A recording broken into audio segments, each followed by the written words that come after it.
1939 eta 1975 urtean ohorezko hainbat titulu eman zituzten eta horiek denak bertan bera ustea erabaki dute altxamendu militarraren, diktaduraren eta gerraren gorazarrea egiten zutela argudiatuta.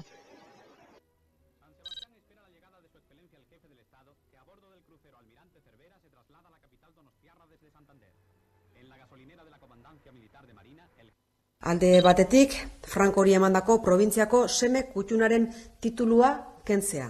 1989ko uztailaren bateko erabakiaren bidez onartu zuen Gipuzkoako Foru Aldundiak eta hori indargabe uzten du gaurko erabakiarekin. Eta bigarrena, Frankoren aldundiko ohorezko presidente izendapena kentzea. Hauekin batera bestelako aintzatespen, ohore eta sariak ere kendu ditugu, baldin eta balio demokratikoekin batera ezinak baziren, eta altxamendu militarra, gerra edo diktadura goratzea ekartzen bazuten. Gainera, eskuin muturrarekin lotuta Donostiako udalak provokazio gisa argudiatu du ostegunean egitekoa den ekitaldi fascista bat. Zer gertatu da zehazki udane? Bai, joan den astean iragarri zuten ekitaldi fascista bat egingo zutela biharko egunean hemen Donostian, Askatasunaren hiribidean dagoen Kantabriko klubean. Bertan Jesus Longueira poliziak sinaturiko eta Ni olvido ni perdon liburua aurkeztu behar zuten. SND argitaletxe falangistak plazaratu duen liburua eta horren hitzaurra Martin Sáenz de Inestrillas neonaziak idatzi du. EH Bilduk Donostiako udalera eraman du gaia eta bertan udalak onartu egin du ekitaldia arbuiatzeko adierazpena. PP alderdia izan da aurka agertu den alderdi bakarra eta hori hala udaleko osoko bilkurak adierazpen horretan lehenengo puntuan onartu du ekitaldia provokaziotzat hartzea eta arbuiatzea eta bigarren puntuan berretsi du konpromiso irmoa duela memoria historikoarekin, antifasismoarekin, bake balioekin eta pertsona guztien giza eskubideekin. Hori hala Kantabriko klubean egin behar zuten liburuaren aurkezpena bertan bera utzi dute eta horren ordez Bilboko Ertzia hotelean egingo dute biharko egunean. Testuinguru horretan jardun koordinakundeak hotelaren aurrean biltzeko deia plazaratu du ordu laurden lehentxeago eta Donostiako liburu aurkezpena bertan bera gelditu bada ere, arratsaldean alderdi ederren beste ekitaldi fascista bat deitu dute eta bertan izango da Inestrillas neonazia edo eta beste zenbait buruzagi. Adigongo gara beraz biharko egunera eta gaiz aldatuta berriz udane ikusten gabiltza Urumea errekaren alboan zaudela hain zuzen inguruneari lotuta Euskal Herriko 5 ibai birnaturalizatzeko proiektua bultzatu duten. Zer da zehazki egingo dutena? Bai, alaxe da, Europako funtsekin finantzatuko da proiektu hau eta Euskal Herriko 5 erreka edota ibai birnaturalizatu nahi dituzte. Horien artean dira Oria, Errobi, Urdazuri, Bidasoa eta hemen atzean ikus dezakezuen Urumea ibaia. Helburua egoera zailan dauden arrainen habitata hobetza, besteak beste ibai horietan dauden presak kenduz eta aldapa batzuk eraikiz, haien bizizikloa, hau da, arrainen bizizikloa, egoki osa dezaten. Horretarako adibidetza dugu izokinen kasua esaterako, atzerantz egin behar dutelako eta presa horiek saltatu eta hori ala aldapa horiek bere biziziklorako egokiak izango dira. Horretarako esan bezala gizakeak sortutako oztopoak kenduko dituzte eta presa horiek eraitsi eta aldapa batzuk sortu. Horren adibidetza dugu Urola ibaian burututako proiektua. Ikus dezagun.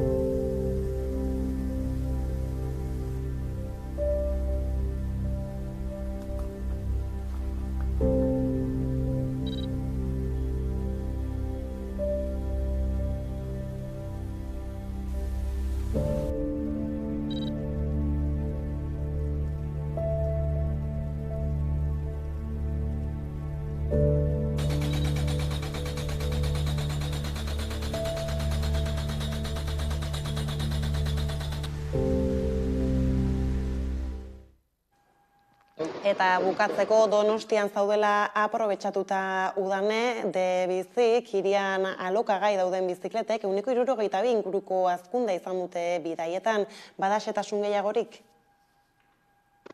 Bai, Donostiako udalak argitaratu du albiste hau eta debizi bizikletak alokaitzeko zerbitzuak 162ko hazkundea izan zuen 2022 urtean, zehazki 2022an 787.000 bidaia erregistratu ziren, horiek duela 2 urte baino 300.000 bidaia gehiago dira, 162ko hazkundea izanik, eta horrek esan nahi du 96.000 kilometro egin zirela 2022 urtean debizi zerbitzuaren bitartez.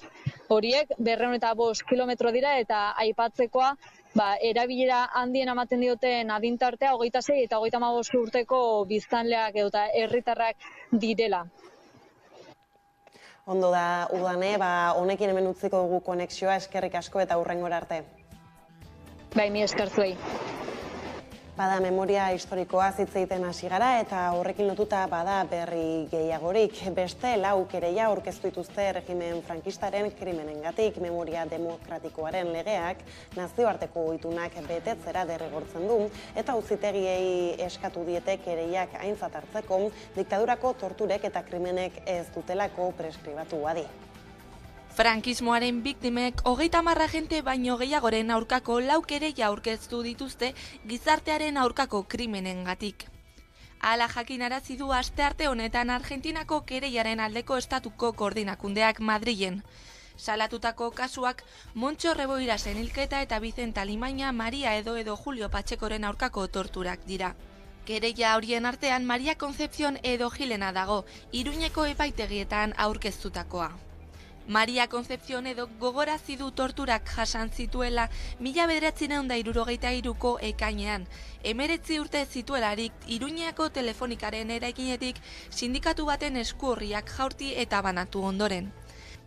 Azaldu duenez, etxera itzuli zenean jendea zegoela ikusi zuen eta bat-batean bere burua eskaieretan bera erortzen ikusi zuen. Komisarian zegoela, irainak hasi eta hainbat polizien artean jipoitu zuten, burutik oinetara sabelarekin ankertuz. Bizi guztirako markatuta irten zen, umetokia eta maskuria lekuz aldatuta hainbat orno deskolokatuta eta lesio kronikoak zituela. Ospitalean hilabete eman ondoren poliartrosia diagnostikatu zioten kolpeengatik. Pistola buru gainean jarri eta tiro egitearen mehatxu egiten zioten. Edo kasaldu duenez, emakume gisa ere erabili egin zuten. Biluzteko eta titiburuak erakusteko agindu zioten, haiek ukitu zitzaten salatu duenez. Espetxeetako baldintza txarrak ere gogoratu ditu. Naiz eta orain arte aurkeztutako kereiek ez zuten arrakastarik izan edo kereia aurkeztea erabaki du. Argitara ateratzeko eta hainbeste presok pairatutakoa ikertzeko beharrezkoa dela iritzita. Eta frankismo garaian errepresaliatutako emakume eta gizonei salatzeko eta bat egiteko deia egin die. Horrez gain Iruñatik Gasteiza salton, ez aurrera ez atzera egon onutik Martxoak Hiru Elkarteak eta Memoria Garak bide eman diete biktimen oroimenezko zentroaren fundazioaren estatutuei elkarte memorialistek jakinarazi duten oniritzia eman diotela instituzioek urtarriaren 26an bidalitako azken proposamenari eta horren bestez itxitzat jotzen dituztela memoria gunearen oinarriak ezartzeko abiatutako negoziazio prozesua eta azken asteotako deiak, mezuak eta dokumentuak trukatzeko fasea. Martxoak Hiru Elkarteak oniritzia eman dio erakundeek urtarrilaren 26an bidalitako azken proposamenari eta horrekin hitzitzat jotzen du memoriagunearen oinarriak ezartzeko abiatutako negoziazio prozesua. Astelehen honetan batzarrean onartu zuten proposamena eta Memoria Gara plataformak bat egin du erabakiarekin. Erabaki du eztabaidatzea eta bozkatzea urtarrilaren 26an jasotako dokumentua izan ere erakundeek dokumentu horri izaera definitiboa edo behin-betiko eman zioten eta horrela onartuta orain Martxoak Hiru Elkarteak eta Memoria Garak itxitzat jotzen dute negoziaketa fase hau eta argi eta garbi esaten dute orain ardura guztia dagoela erakundeen teilatuan, eta euren esku dagoela aurrera egitea prozesu honetan, beti ere adostutako akordioak errespetatuz. Memoriagunea abian jartzeko akordioak 3 oinarri edo baldintza izango ditu. Lehenik eta behin 2021eko hitzarmena martxan jartzea, edukiak eta sinatzeko gehienez 6 hilabete dituzte.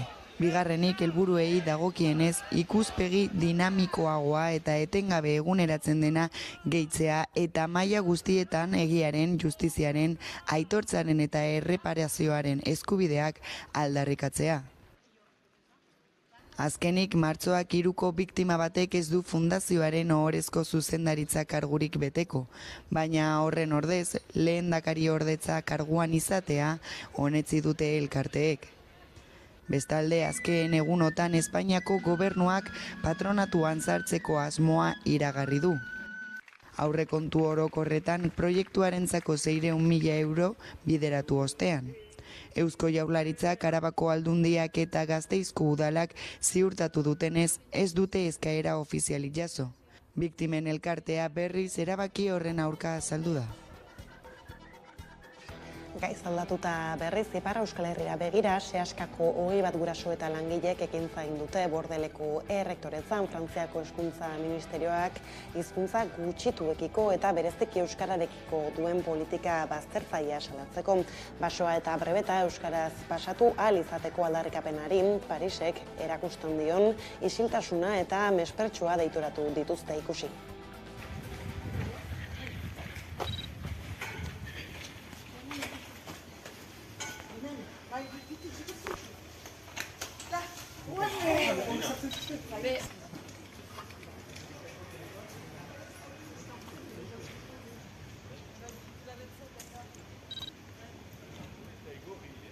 Aspertuak dira egoerarekin, anartean gazteak pasatu behar dute brebeta eta basoa, ondoko hilabeteetan ez dute erantzunik, hori jasangaitza da, orain aski blokatzen dugu eta aski dutela eien lana egitea, eta Parisetik Bordalera Baionara eien artean akomatu behar dugu erantzun bat. Mespretsua erakusten haukute, beraz, gure blokatzen ditugu eta ez dugu amor emanen.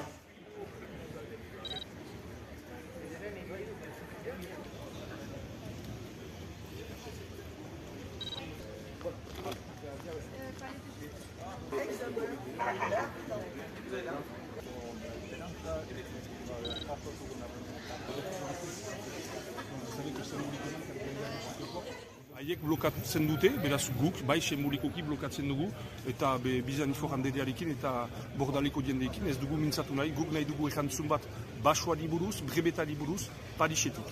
Eta ez paliman dugu erantzunik, ebe urgunago joanen gira, eta behar dute jakin presgirela orain. Azperketak, euskaraz! Azperketak, euskaraz! Aldiz Euskara eta ikastolak mintzagai 2023ko ibilaldiaren antolaketaren ardura Ondarroako Zubizar herri ikastolari egokitu zaion eta maiatzaren 21ean 3. ospatuko da Bizkaiko ikastolen jaia Ondarroan. Ibilaldia ez da egun bakarreko jaialdia ordea eta urte osoan garatuz doan proiektua denez, gaurkoan 51. ibilaldiaren kanta eta bideoklipa aurkeztu dute Bilbon. 3 hilabete baino ez dira falta Bizkaiko ikastolen jaialdia ospatzeko. Izan ere, kontuan izan behar dugu aurten hoi baino astebete arinago izango dela festa. Hau da, maiatzeko 3. igandean, maiatzaren 21ean, Ondarroan. Zeba, erronka sale amorratua naiz eta gustatzen zat orduan hori fusio horrek zela eskondu aldian elkarren artean. Eta bai esan da, elektronika pixka daka, bastante daka, baina adibidez estrofak askoz ere epiku hauak dira, askoz ere klasiku hauak, ez? Orduan mundu ezberdinak batzen ditut hemen. Benetan harritxu nintzun, zemat jente etorri izan rodajea, zemat jentek nahi ban parte hartu, jentin ez da horretxek, ez? Zelago gogoan oizei bialdize ospatzeko eta bideoklipin agertzeko bai, orduan ni horretxaz galditzenaz, oso bereziz izan da. Eta Bilbon garela Euskara Izpiden, Euskararen interpretazio zentroa berritu du Bizkaiko Foru Aldundiak, bada hain justu gaiari heltzeko eta proiektua hobeto ezagutzeko. Kameraren beste aldean dugu Jordana Akasuso, Azkue Fundazioko zuzendaria eta Euskararen etxeko kudeatzailea. Kaixo, Jordana. Kaixo. Tira, bota dugu lerroburua ez, Euskararen interpretazio zentro berria du Bilbok, beraz, konta iguzu zer beharri erantzuteko egin duzuen aldaketa?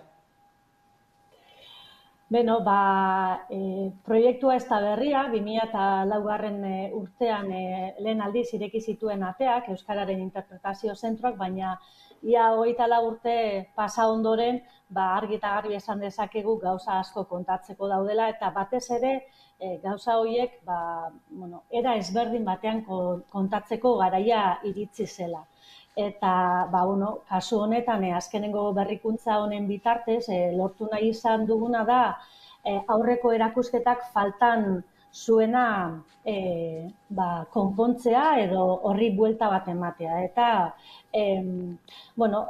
proiektu honetan lortu nahi izan duguna da, aurreko erakusketak zuen agian ikuspegi historiko, etnografiko eta hezkuntzari lotutako hortik, ihes egin eta bisitarien esperientzian oinarritutako erakusketa bat eskaintzea. Beraz, esperientzia horretatik egingo zaio ekarpena euskarari eta herritarrek euskararekin duten harremanari? Hori da, gu oso kontziente gara euskara jakin-mina, jakingurea sortzen duela, eta erakusketak badauka bere oinarri zientifiko eta oinarri zurruna, baina horrek ez du esan nahi informazio guzti hori era jostagarri eta gozagarri batean eskaini ezin daitekeenik. Orduan, planteatzen dugun kontakizuna optimista da,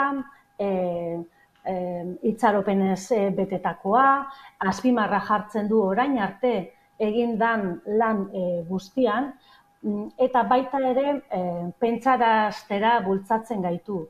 Eta bukaeran, erakusketa honen bukaeran, adierazten dira, euskarak ere gaur egun dituen erronkak, eta erronka hoien parte izatera gonbidatzen gaitu. Beraz, zehazki ez, zertara hurbildu behar da herritar bat horixe ezagutzera ez, zerekin topatuko da bertan? Beno, planteatzen dugun bizita eredua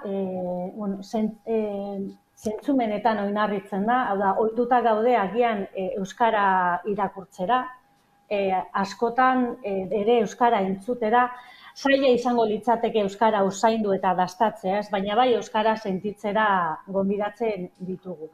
Badauka parte zientifikoago bat, eta hor adierazi nahi izan duguna da gaur egun euskarak duen bizindarra, eta bizindar hori adierazoteko edo bizindar horren azalpena emateko egun euskararen inguruan ditugun adierazleak erabiliko ditugu, bai euskararen adierazle sistema, zein inkesta soziolinguistikoaren emaitzak, edo soziolinguistika klusterrak eskaintzen dituen datuak, sare sozialetako datuak, hau da guzti horien bitartez gaur egun euskara nola dagoen eta ze bizi indar duen ikusi ahal izango dugu, baina baita ere euskararen ibilbide historiko bat planteatu dugu, hainbat eta hainbat dira aipatu daitezke esan hitoak edo momentu garrantzitsuak danak aipatzea ezinezkoa izan da, baina uste dugu esanguratsuenak bertan ageri direla. Zer gehiago, beste parte batean hitz egiten dugu nola euskarak inguruan izan dituen kulturetatik hitzak jaso dituen, baina era berean euskarak ere inguruan izan dituen hizkuntzei, batez ere gaztelaniari, ekarpena egin dion, eta baita ere beste espazio batean baditugu euskaraz maitemindu diren zenbait pertsonen testigantzak, hau da zergaitik beraiek autu hori hartu duten euskaraz beraien lana garatzeko, edo bertan daudela, zein atzerrian daudela euskararekin jarraitzeko.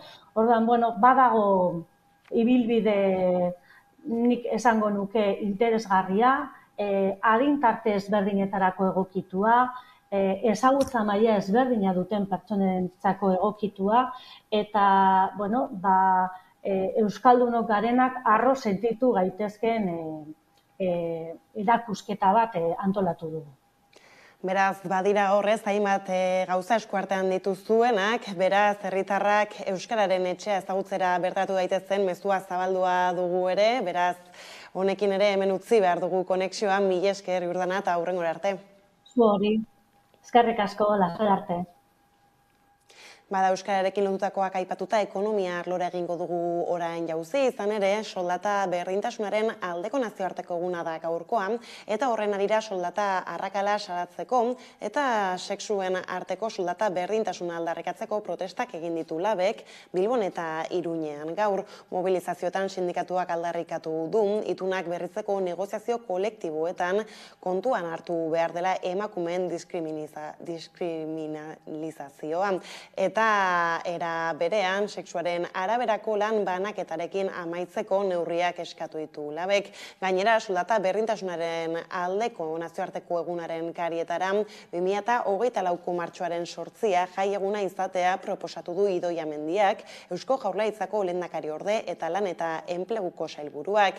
Lehendakariordeak gogorarazi du emakumeen kontratazioa sustatzen ari direla, sektore maskulinizatuetan eta hobeto ordainduetan, eta era berean estrategia bat diseinatu nahi duela gizonak sektore feminizatuetan sartzeko.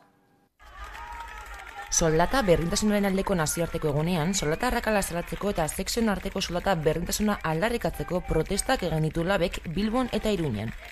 Labek Iparegoa Fundazioarekin batera soldata arrakalari buruz egindako azterlanak hainbat datu argira atera zituen. Tartean gizonezkoek batez beste 23,5 gehiago irabazten dutela Hego Euskal Herrian emakumeek baino. Izan ere, Labek dio egun sexuaren araberako lan banaketak eragiten duela soldata arrakala gehien bat, eta sektore feminizatutako eta maskulinizatutako hitzarmen kolektiboak alderatu ditu. Hala, lan hitzarmenik gabe jarduten duten 4 langiletik 3 emakumeak dira. Egoera horrela, sindikatuak eskatu du itunak berritzeko negoziazio kolektiboetan kontuan har dadila emakumeen diskriminazioa, baita lanpostuen balorazio feminista egin dadila ere. Era berean, sektoreetako soldatak parekatzeko konpromisoak hartzeko eskatu diete agintari politikoei. Baita, privatizatuta dauden sektore publikoko zerbitzuetan egoerari buelta emateko neurriak hartzeko ere. Bada, honekin ekonomia eta gizartarloko gaiak aipatuta, kultura arlora egingo dugu salto, izan ere Irati Agirre Azkuenaga kultura aditua dugu kameraren beste aldean datozen aste, egun eta hilabetetako kultur programazioari heltzeko. Kaixo Irati. Kaixo Karo, eguerdion. Eguerdion, tira, jarraitezen iristar diren datei begira eta kulturari helduta bada zer eginik izan ere. Esaterako, eta agian hau komunikazioarekin lotuta bereziki, Parentesi podcasten festivalaren lehen edizioa aurkeztu da orain gutxi, martxoan izango da hau, ez da zer berri dakar honek? Bai, Parentesi podcast festivalaren lehen edizioa da urtengoa, martxoaren 2tik 4 bitartean egingo dena, eta dagoeneko astelenetik Spotify podcast eta streaming plataforma horretan ere eskuratzeko aukera duguna. Parentesi festival honen lehenengo edizioan, lehenengo programan, Muriel Rukeiser idazlearen eta aktivistaren esaldi bat hartu dute lelo gisa. Ez da mundua kontakizunek eratze dute, sortze dute, eta ez atomoak. Eta lelo horrenpean, podcastina eta batez ere pandemia garaian ere inbeste ugaritu ziren podcastinak eta audio plataformak balioan jartzea dute helburu, eta ertz desberdinetatik sortutako kontakizunei ere zabalpena ematea, ezta pentsamendu kritikoa sustatzeko, eta kontakizunen bidez ere besterako espazioetara iristeko. Egitarauari dagokionez, hasiera emateko Oier Arantzabalen Artxipielagoa izango da, eta Beatriz Serrano eta Guillermo Alonsoren Arsenio Kabiar. Aipatzekoa da, ondaz, 2023 sari horietarako dagoela izendatuta Oier Arantzabalen Artxipielagoa, soinu diseinu onenari dago diseinatu, dago berez aipatu dute sari bezala, eta podcast honena Estatu Espainiarreko hizkuntza ofizialetan. Horrez gain, egongo dira bestelakoak, adibidez, hainbat gaien inguruko mahai ingurua, efektuak nola erabili kontakizunak sortzeko, ez bakarrik hitza, baizik eta isiltasunak ere soinu kontakizunetan daukan garrantzia, eta saio guztiak Koldo Mitxelena kulturuneko areto nagusian izango dira. Beraz, bertatik ere zuzenean jarraitzeko modua izango da, esan bezala datorren martxoaren 2 aurrera. Eta musikarekin lotuta bestaldetik, ez Nafarroako eszenak oholtza berezia izango du Iruña Rock jaialdian. Bai, soinuarekin jarraituz eta kasu honetan musikarekin, ez da zuzeneko musikarekin, 15 taldek hartuko dute parte Iruña Rock jaialdian, martxoan 31 eta aprilaren batean ostirala eta larun batez egingo den jaialdi horretan. 5. edizioa du aurtengoak, eta antolakuntzak, dagoeneko aurkeztu du kartela, esan bezala, 15 talde igoko dira oholtzara, Nafarro Arenako oholtzara, ostiralean, 31an, besteak beste Xutagar, Kaotiko, Banda Basoti eta Lier izango dira talde horiek, eta larun batean berriz esaterako Untza, Lagrimas de Sangre edota The Lizards taldeen txanda izango da. Jaialdiaren formatua aurreko edizioen antzekoa, barra bat eta jateko guneak ere egongo dira, ez da bakarrik musika zuzenean, baizik eta, espazio desberdinak aktibatuko dira, espazio desberdinak egongo dira kontzertuak eta horrek ere emango die jaialdiaren nolabaiteko dinamismoa. Jaialdiaz gozatu nahi duten persona guztien etorrera errazteko, gainera antolakuntza joan etorriko bidaiak antolatu ditu hainbat tokitatik, hainbat Nafarroko eta Arabako batez ere hainbat herrietatik, eta edizio berri honetarako abonuak eskuragarri daude jada baita, norbaitek eskuratu nahi izan eskero web orrialdean bertan, Iruña Rockeko web orrialdean, 75 €, bi egunetakoak eta egunetakoak 37 €. Oso ondo, eta Iruñan garela antzerkiarekin lotuta bada zer aipatzeko Irati?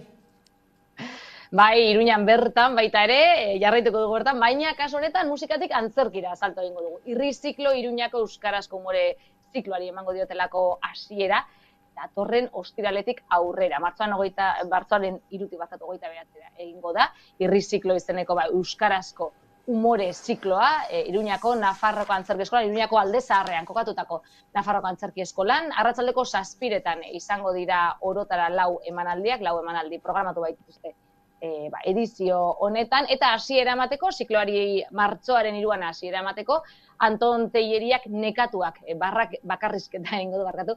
Bakarrizketa honetan, euskararen zuzentasunaren eta oro har zuzentasunaren mugak esploratzen saiatuko da antzesleak kasu honetan, eta badakigu Anton Telleriaren kasuan, barre egitea, dala helburu bakarreta eta sakratua nolabait antzeslan edo bakarrizketa honetan. Martxoaren 9 zikloak euskarazko antzerki improvisazioari egingo dio lekua, impropestakzioa deitu diote obra honi, Xavier Clamarike, Garazi San Martinek eta Xavier Artiedak. Eta bertsolari hoien bizkortasunari helduko diete ikusleek proposatutako gaiegi heldu, eta hortik esan bezala improvisatutako antzeslan edo piesak taularatzeko. Gainera, eta oso polita izango segurazki, Artek zuzeneko musika eskainiko du, esan dako 3 bertsolari horiek, publikoek eskainitako gaien inguruko piesak sortzen dituzten bitartean. Eta programatuko den 2. ikuskizuna Jon Plazaolaren Irabazi izango da, martxoaren 22. Gaia, badakigu egungo gizarte kompetitibo, krudel eta fidakaitz honetan, personaiak, Felix eta personaiak kasu honetan, saiatuko da esparru eroso bat sortzen eta ikusten baita ere esparru horrek nora eramaten duen, batez ere da, bere bizitza nolabait ikuspegi patetiko eta edo bere bizitzaren ikuspegi patetiko hori justifikatzen saiatuko da, kasu honetan ere umoreari helduta egingo dio horri Jon Plazalok. Amaitzeko, zikloa martxoaren 29an, Beatriz Tegizabalen Mamma Mia bakarrizketa ikusteko aukera izango dugu. Kasu honetan, ikuspegi feminista txertatzen duen bakarrizketa da, emakumeen sentsazioi, sentimenduei, haserrei, presioi eta horrelako gaiei baita ere men egiten dira edo ikuspegi erradik heltzen diena. Eskolako webgunean daude dagoeneko sarrerak salgai, 5 eurotan, eta 4 ikuskizunetarako abonamendua ere erosteko aukera dute dagoeneko ikusten entzulek, beraz, animatu, Irri ziklora Iruñan. Irati, denbora dela eta minutzi behar dugu konexioa ere, badira kontu gehiago, laster helduko diegu, eskerrik asko gaur gurean izatarren eta hurrengo arte esan bezala. Oso ondo, eskerrik asko zeuri, Karol. Tira, eta gaurko magazineko lehenbiziko atalonekin bukatuko dugu orain, eta laster bueltatuko gara eguneko elkarrizketa nagusiarekin, hain zuzen ere Miren Etxebeste Elkarrekin Podemos Ezker Anitza eta Aliantza Berde koalizioaren Gipuzkoako aldun nagusia izango dugu bertan, beraz ez zaitezte urruti joan.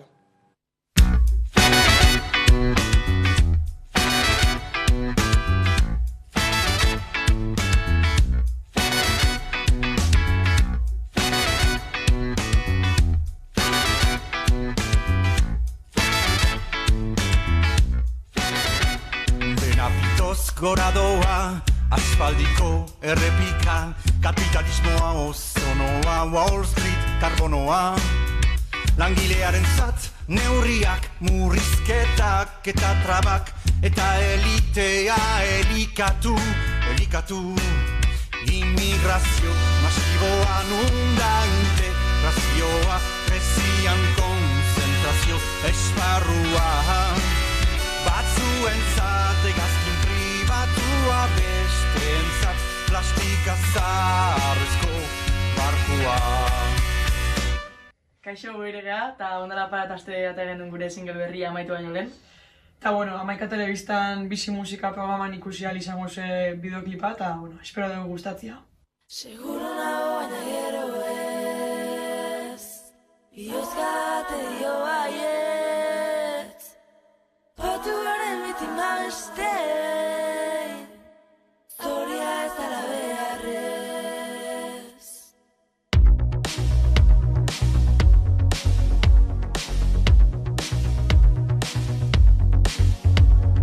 Txamenduak buruari milaka buelta, urtea bete du minutu batean, gertatzen ez denaren esklabua. Ordu txikitan, kateta mamuak, harima baten korputzean, aztu zaizu zure azentzea, utxetik, astea, botea kontrolatzea. Seguro nago baina gero ez, biozka bate dio baietz. Batu gore bitima bestein, zoria ez dala beharrez. Seguro nago baina gero ez, biozka bate dio baietz. Batu gore bitima bestein, zoria ez dala beharrez.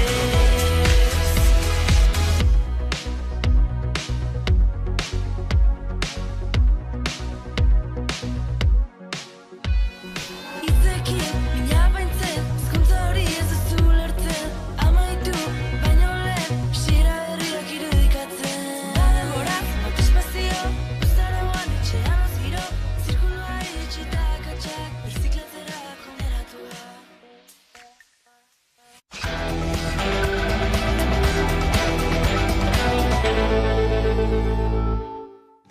Bada, 12:00 pasata iritsi daguneko elkarrizketa nagusiari heltzeko unea, eta horretarako gaur gurean Miren Etxebeste daukagun, Elkarrekin Podemos Ezker Anitza eta Aliantza Berdetik sortuen koalizio horretatik, Gipuzkoako makila eskuratzeko lehian sartzear, edo bertan hortze zaudela, ondo etorri. Bai, eskerrik asko, bai. Tira, Irungo udalean ere aritu zara azken legealdian, gerosiago erreparatuko diogune batez horri, baina hasteko konta iguzu nola sentitzen zara erronka berri honen aurrean?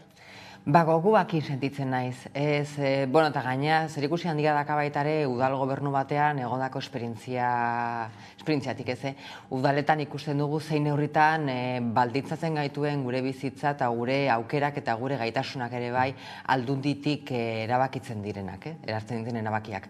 Eta orduan, ikusten da, nabari da, asko udal mailan ere bai, eta begibistakoa da, erresa da, gaina galdetuta beste udalerri guztiei, zer nolako desoreka sortzen dene bai lurraldean diruen banaketaren bitartez eta baitare zergaen bitartez eta aldundian, ez? Eta desoreka hori konpontzeko ere bai, nola ez, aldundira jo beharko da, Gipuzkoaren desoreka konpontzeko. Eta orduan ilusioarekin eta gogoakin.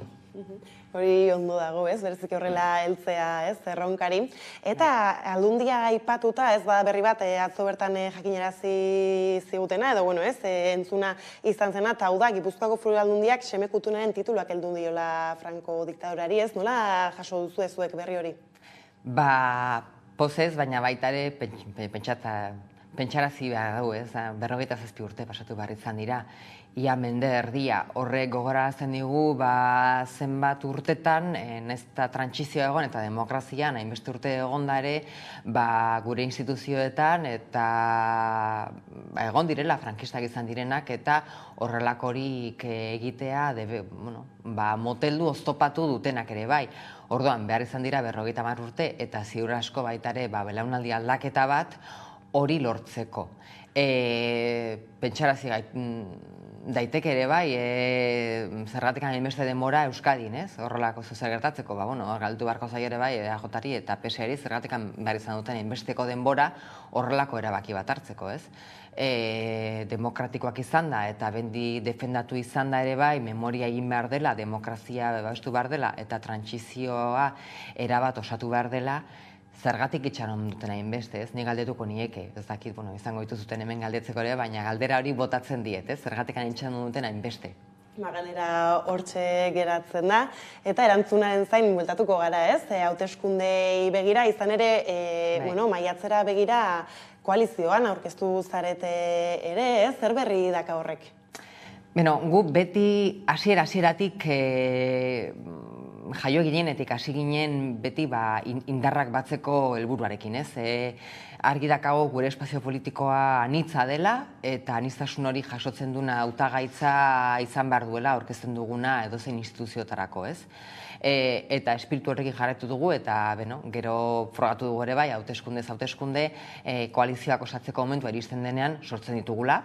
Hemen Euskadin gainera, beste lurralde batzuetan, baino lehenago eta hobeto, askotan esan daiteke ere bai, baina horrek ere bai, gure osasun onaren isla dela, uste dut, eta hori da azken batean, eta baita ere, 3 alderdi elkartu gea, eta baina nola ez, gure espazioa zabalagoa da, eta badakigu elkarteak, kolektiboak, plataformak, mugimenduak, herri plataformak ere bai hor daudela, gure gure helburu berarekin aurkezten direla eta defendatzen dituztela beren helburuak, beren xedeak orduan hoiekin ere bai harremanetan gaude. Agian ez dira sigletan agertzen, baina elkarlana hor dago eta bilera mordoa egiten ere bai eragile guzti hoien babesa jasotzeko eta baita ere elkarlanerako bideak irekitzeko eta sendotzeko. Horri tiraka zure hautagaitza ez Donostian aurkeztu zenutenetan eredu berri baten beharraz aritu zinen, ez lehen bota dituzu hasieran gako batzuk, ez hautagaitzari begira, baina zein eredu da hori, ez Gipuzkoara begira? Gipuzkoara begira eredua, Gipuzkoan behin eta berri osatzen dugu guk eta baita ere esaten dute hainbat txostenek, besteak beste, desberdintasun soziala gero eta sakonagoa dela, gero eta handiagoa dela, gaina desoreka lurraldean ikaragarria da, hainbat herrien eta hirien aldean, eta hori konponduko duen eredu bat, ez bilatu behar dugu, erabat. Publikotasuna defendatuko duna, zerbitzu publikoen kalitatea babestuko duena, merkantilismoaren gainetik. Uste dugu zerbitzu publikoak dexente kaltetu direla, okerrera egin dutela, kasu askotan, eta horri buelta eman bartzaio. Zerbitzu publikoek azken batean dira Gipuzkoako herritar guztiak berdintasun batetik, herritar guztien berdintasuna bermatzen duza dutenak, ez? Egin batean, denek baldin badazkagu, oinarrizko zerbitzuak bermatuta, gero, bakoitzak bere bizi proiektuan aurrerago, gorago, edo iritsi daiteke, baina behintzat oinarria berdina izan behar du herritar guztientzat. Eta hori da gure ereduaren bitartez bilatuko duguna. Desberdintasun soziala, buelta ematea, desberdintasun hori konpontzea, eta batik bat duela gutxi aipatzen nuen ere bai, ez? Gero eta askoek esaten dute defendatzen dugula beti klase baxuena. Klase ez da baxuenak defendatu behar dira. Baina baita ere gu eredua aurkezten dugunean nahi gara esaten ere bai klase ertaina defendatu behar dela. Klase ertaina desagertzen ari da gure lurraldean. Gero eta pobretuagoa da gizartea, inflazioarekin baita ere, gero eta kaudimen gutxiago dakate gure familiek, eta hori gure lurraldearen kalterako da, erabat. Gure aukera ekonomikoak hazteko, aurrera egiteko aukerak murriztu egiten dira, zenbat eta pobretuago egon. Orduan, klase sozial ertaina babestu behar da, indartu behar da, klase sozial baxuak defendatzen ditugu, RGIa hor dago, gutxieneko diru sarrerak ere bai igo ditugu, hain zuzen ere langile pobrerik egon ez dadin, mesedez, hori izan da nik uste azken 10 urteetan izan dugun arazorik larriena, langile pobreak izan ditugu gure artean, eta gu irixi behar izan geha koalizio gobernu batera hori konpontzeko, eta hain 1.020 euroko gutxieneko diru sarrera dakago ja bermatuta, aurten, urtarriketik aurrea, eta baina horri ere bai gehitu bartzaio, hortik aurrea ere bai desberdintasunak badaudela hortik gora, eta hoiei buelta eman bartzaile. Bai ez, eta hortira desberdintasunak aipatu dituzu, desorekak ez, eta Gipuzkoara begira zein da egoera ez, nolako, azken legealdian ez, Jotaren esku izan da, eta nolako Gipuzkoa utzi du Olanok? Esan da bezala gizarte, zerbitzu publikoak ahulduta, gero baita ere ez dugu uste benetan defendatu ditunik Gipuzkoaren interesak zerga bilketari dagokionez. Horren isla dakagu hain zuzen ere duela gutxi iragarri denez, estatu mailan atera dugun zerga berezi horri esker zenbat diru iritsiko denez, zenbat gure zerbitzu publikoen onerako ez, 100 milioi euro gutxikora bera bilduko dira 2 urtetan Euskadin, eta horietatik Gipuzkoan zenbat gehatuko dira 40 milioi. 40 milioi Gipuzkoa oso baterako. Eta banatuko dira baitare, fofinaren bitartez, herrien bitartez. Orduan, herri txiki ez zaie sosik iritsiko. Hori ez dago ongi. Hori zazken batean, herriek eta udalek lan ikaragarria egin dute pandemian zehar eta egiten dute baita ere gure oinarrizko gure gizartek zerbitzuak bermatzeko eta horrek karga ikaragarria sortzen du ekonomikoki eta orduan herriei ere bai iritsi bartzaie hortikan biltzen dena. Ez dugu lertzen zergatikan aplikatzen zailan aritmetika berdin-berdina jasotzen den diru guztiari. Kasu hau, diru sarrera hau, ezoikoa da, orduan zergatikan banatzen da ohiko moduan. Kontuan hartu da baita ere, ohiko moduan beti Gipuzkoak altzaile geratzen dela, eta ikusten dugu gero konpentsatu egin bertzaiola urtero, badagoela funtsu bat konpentsatzeko, ze orokorrean biltzen duena baino gehiago gastatzen du, baina gaizki banatzen delako biltzen dena orokorrean Euskadin jasotzen den diru guztia. Hori konpondu behar da, zerga bilketa gaizki dago, eta gero banaketa ere bai, ez da orekatua erabat. Eta azken batean hiri handiek besteek, baino proportzioan askoz gehiago jasotzen dute, eta gero zerbitzuetan ez da oreka hori, ez da desoreka hori konpontzen. Bai, ez da, eta zergak aipatu dituzu, lehenago ere soldata, ez gutxieneko soldata bera, ez da, koalizio gobernu horretan ere feminismoarekin, talakoekin, pultsua hor erabate hartu izan duzu, eta zuk ere eskatu duzu edo nahi izan duzu, eta horrela aldarrikatu duzu, Gipuzkoarako ere gizarte berdinzaleago bat eta feministago bat nahi duzula. Bai, eta hori azmarratu, feminismoari buruz egiten duguna nahi gaitz egiten gizarte berdinzale baten alde. Zuzen ere, badaude hainbat oso argi adibidez, sektore ekonomikoak, mundu guztia azkagu, ez dakit irigintza, eraikuntza, zaintza lanak eta horrelakoak, eta badaude erabat feminizatuta dauden lanak, ez? Eta lanbide horiek normalean oso egora lan baldintza txarretan daude, normalean gutxieneko soldata jartzen zaie, ez dakigu zergatik, zergatikan, norbaitek azaldu beharko du, zergatikan etxeko zaintzaile batek obratu behar duen gutxieneko soldata, eta igeltsero batek hori baino gehiago. Kualifikazio maila ez da askoz ere altuagoa besteana, bile dakate beren sektorean kualifikazio maila nahiko antzekoa, baina batek askoz gehiago kobratzen du bestea baino. Zergatik, hori dago, hor dago jendearen araberako soldata arrakala, ez? Eta hori konpondu behar da. Feministatuta dauden sektoreak sektoren duintasuna bermatu behar da, lan baldintza horiek hobetu behar dira. Eta hori da azken batean defendatzen duguna, ez?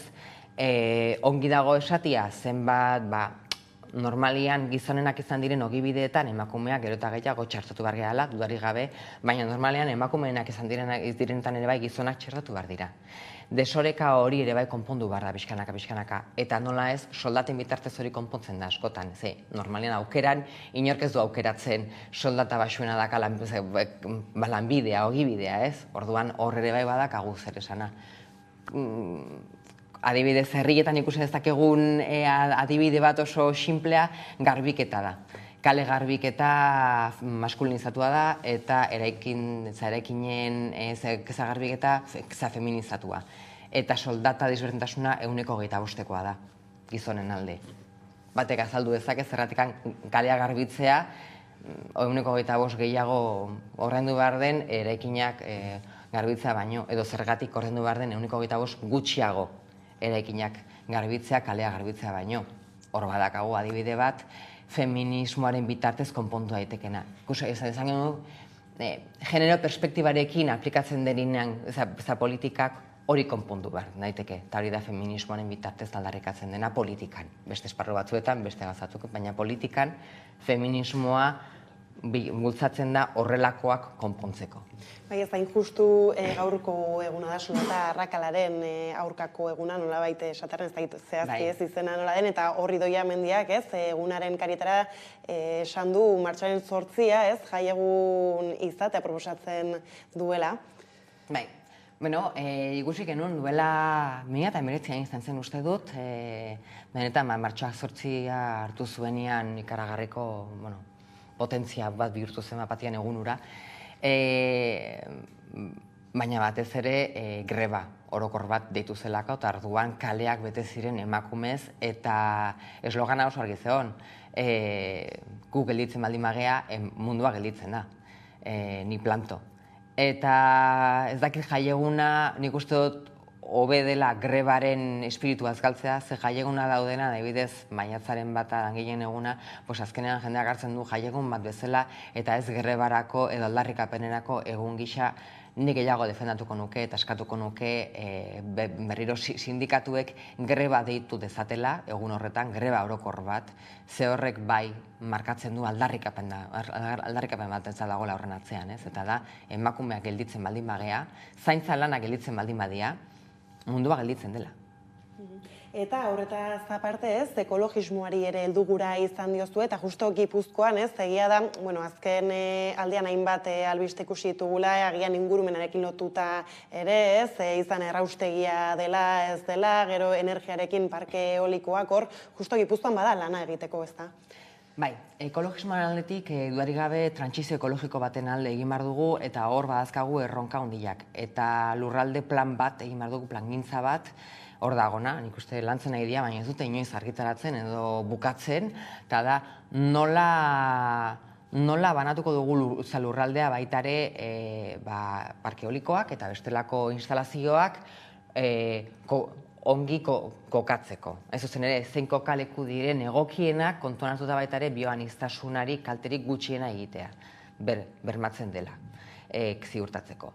Eta penarekin eta baita ere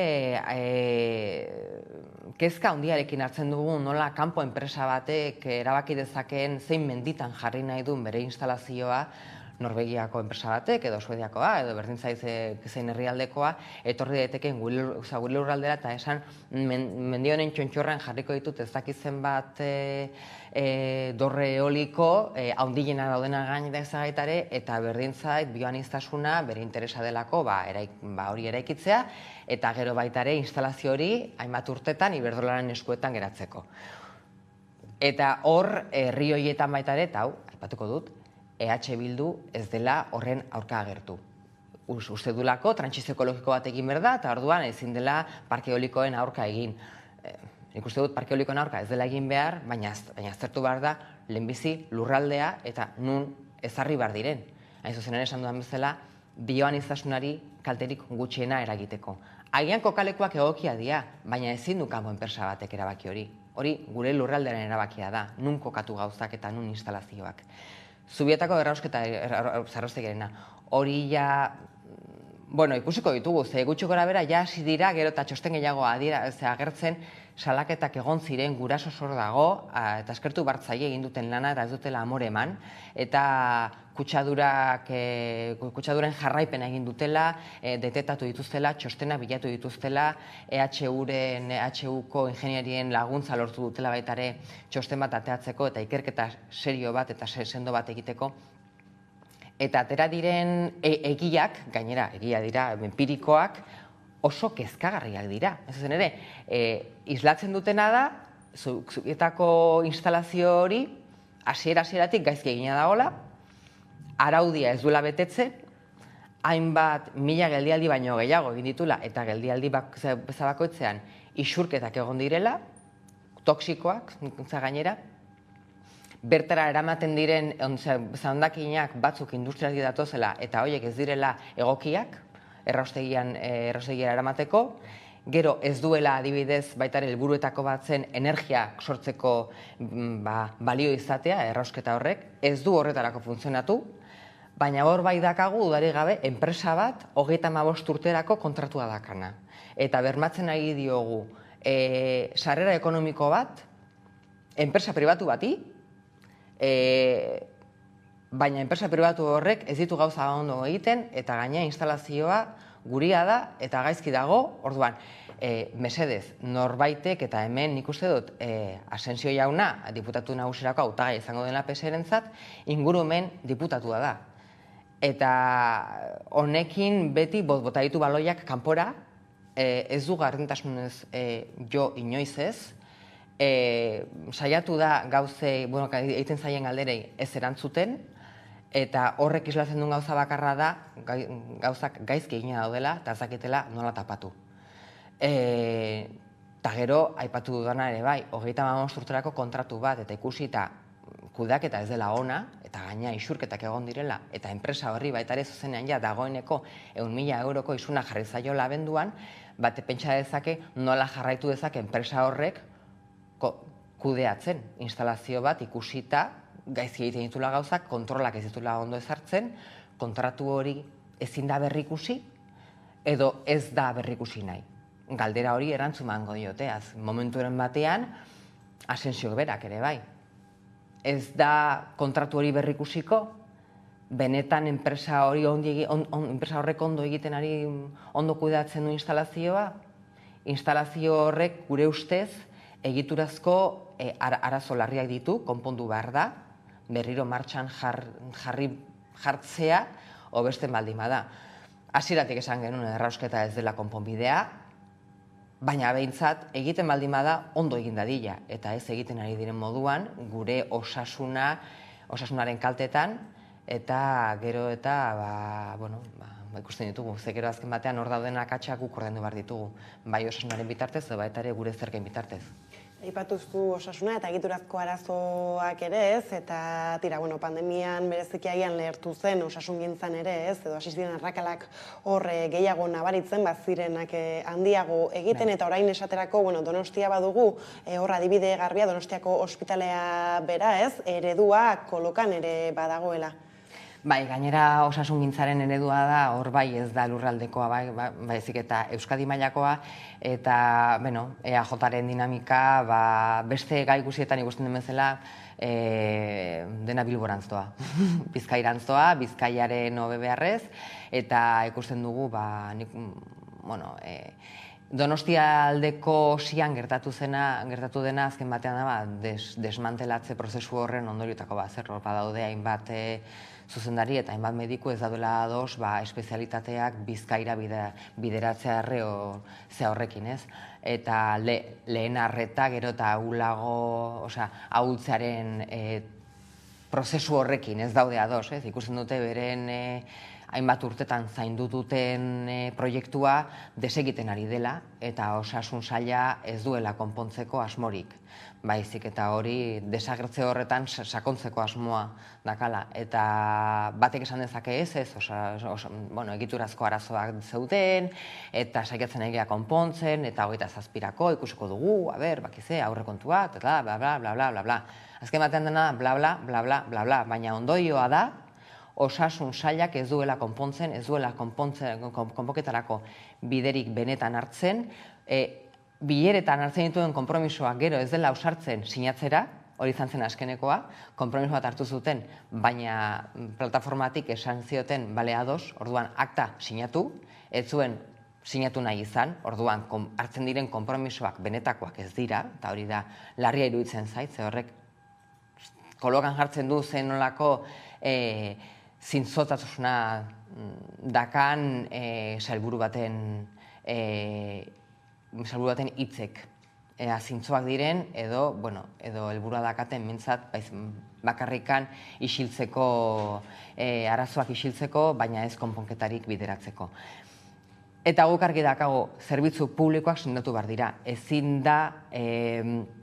Ezin dira gure zergak gero eta gehiago murriztu eta gainera biltzen duguna gaizki banatu eta gainera banatzen den horren bitartez ere bai enpresa publikoei banatu.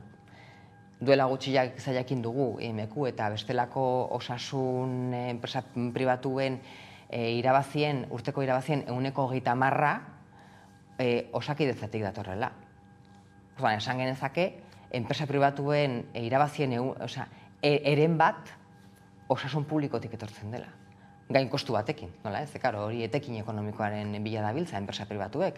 Beren helburua ez da zerbitzua kalitatezkoa eta doakoa izatea baizik eta kostu bat jartzen diote enpresa pribatua direlako eta beren helburua hori da, logikoa denez, irabazi asmoa dakate.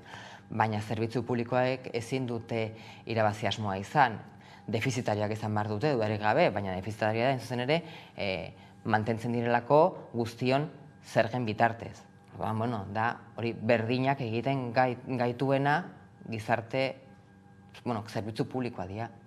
Ez da dira, erronkak ez dira gutxi eta ziurrenik ez beste hainbat gehitu halko zaizkia, aipatu dituzun horiei. Eta tira ez, Gipuzkoako makil hori eskuratzera begira ez lehian nola ikusten zarete ez, izan ere aiotari tronua kentza bera ez da erresa izaten ez Gipuzkoan ez da inon ere. Gizartea eta politika oso polarizatua dago, badakigu, eta nik uste dut askotan azten gehala eta beti gabiltzala sondeoak eta galdeketak eta iragartzen eta bar, eta badirudi askotan elektoralismoan gabiltzala denbora guztian 4 urtetan legegintzaldi oso batean. Gizartea ez dago horretan, eta ez da serioa, ez dut uste serioa denik alderdi politikoen gandik behintzat ibiltza denbora guztian gizartari galdezka ea nor bozkatuko zenukeen zer eta horren arabera gauza bat aurrera eraman edo ez. Nik uste dut benetan hauteskundeak berez badirela ja sondeo nahikoa eta hor ikusten dela bakoitzak zer egin duen, zer egin dezakeen, bakoitzak aurkezten du bere proiektua eta gero gizarteari hilarazen zaio. Gizartearengan jartzea urtebete lehenago erabaki hori nik uste dut ez dela serioa gizarteak nahiko arazo azkala.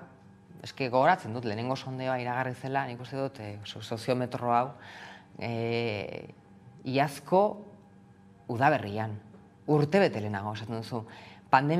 Justu pandemia bukatu eta bukatzen ari zen momentu horretan, restrikzioa bukatzen ari zen momentu horretan, gizarte zegoela nekatuta pandemiaz, gogoratzekala oportara juteko, bizitzan normaltasunez eusteko, eta momentu hori egokia alda telefono deiak egiteko, nori bozkatuko duzu emendikan urtebetera, iruditzen zait lekuzkanpo da hola, ongi dago egitea, baina hori iragartzea emaitzak izango balira bezala, benetako emaitzak horiek izango balira bezala, hauteskunde zikloa bukatzen da orain, legintzaldi orain bukatzen da, hauteskunde zikloa orain irekitzen da, eta nik uste dut interesgarria dela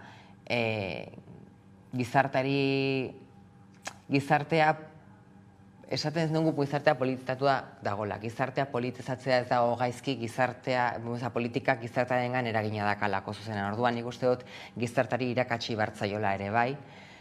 Gizarteak ikasi behar du baita ere politikan pentsatzen. Eta politika ikusten, aztertzen, eta bakoitzak plazaratzen dituen mezuak aztertzen, eta galdera onak egiten ikasi behar du ere bai, eta kritikoak izan behar du gizartea, irakatsi bartzaio, eta nik uste dut hori martxan jarriz gero hauteskundetan, ikusiko genuke kanpainak, bakoitzan zer dakan, ze proiektu dakan, zer defendatzen duen, eta gizarteak entzungo du kanpainan, bakoitzak zer defendatzen duen, ikusiko ditugu baita ere, nik uste dut hor mugitzen direla asko kanpainan, sondeoak, barra agertzen dira ere bai, eta ikusiko dugu. Orduan, polarizatuta dago orain, baina baita ere erosoagoa delako pentsatzea hau edo bestea, txuria edo beltza, baina gero kanpainan grisak ere bai bagaude. Eta bukatzeko Irunera begira izan ere, egintzaldiaren bukaera aipatu duzu, heltzear da, eta horre postu garrantzitsua ere izan duzu, berdintasunarekin lotuta bereziki, tira hor egon zara lanean, ez da ziurrenik beste 11 gauza egingo zenituen, nolako balorazioa egiten duzu, azken legegintzaldi honetaz, Irundik begira? Oso positiboa. Lehenbizi azaldu asko ikasi dudala. Ikaragarri ikasten da, gobernu batean egonda, udal gobernu batean egonda ikaragarri ikasten da, eta oso esperientzia politia izan da, berdintasunean erronka kristona izan da, hasieran, ez zegoen ia arlorik, euskara arlorik, berdintasun arlorik, eta orain badago arlo bat, ekipamendu bat irekiko dugu, emakumeen etxe bat, aurrekontua hirukoiztutugu baita ere programekin, ekintzekin, urte osoko programa ditugu ere bai, orduan berdintasunean oso pozik nago, altxor txiki bat sortu dugulako, deren artean, taldean, eta feminismoarekin batera, mugimendu feministarekin batera, eta hezkuntzarekin batera ere bai, hezkuntza publikoaren, sari publikoaren eta udalaren arteko harremana ikaragarri hobetu da berdintasunaren alorrean, hezkitetza ikaragarri sustatu dugu ere bai, eta bide politia ireki dut, espero dut nire hurrengoak hartuko dula eta bide beretik jarraituko dula, nibentzat oinarriak sendoak jarri ditut, uste dut, teknikariei esker ere bai, eta eskerrak eman nahi dizkiet ere bai, nire teknikariei, berdintasuneko teknikariei, lan ikaragarri egin dutelako, eta hortikan jarraitu dezatela. Eta euskara arloan ere bai, zenolako erronka baina politia, atera da gainera, eta baita ere aldaketa, ez zain handia, baina aldaketak egin ditugu, eta perspektiban, eta plangintzaldian, euskara normalizatzeko planean, baita ere entitate klubekin eta baita elkarlana hobetu dugu ere bai, euskara sustatzen ari gea baita herrigintzan eta aisialdian ibiltzen diren elkarteekin.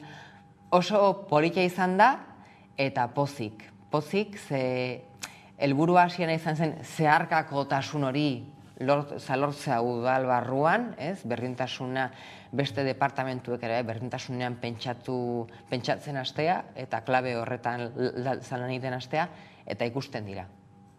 Batzuk uste dute, batzuetan galdetzen dute ez dakit obratako zerbait ateratzen da edo beste departamentu batzuk zeo zer berdintasunaren alde eta galdetzen dute, eta ondo egin duzu eta ni obretatik egin dute, eta ondo, ze hori da elkarlana udal baten barruan genero perspektiba zeharkakotu behar delako eta pozik horren aldetik. Duela gutxi gainea egea plegu batzuk eta ditugu, lasteratako dira bai, garbiketa zerbitzuan ere bai, eta hor hobetu dugu ere bai, soldata.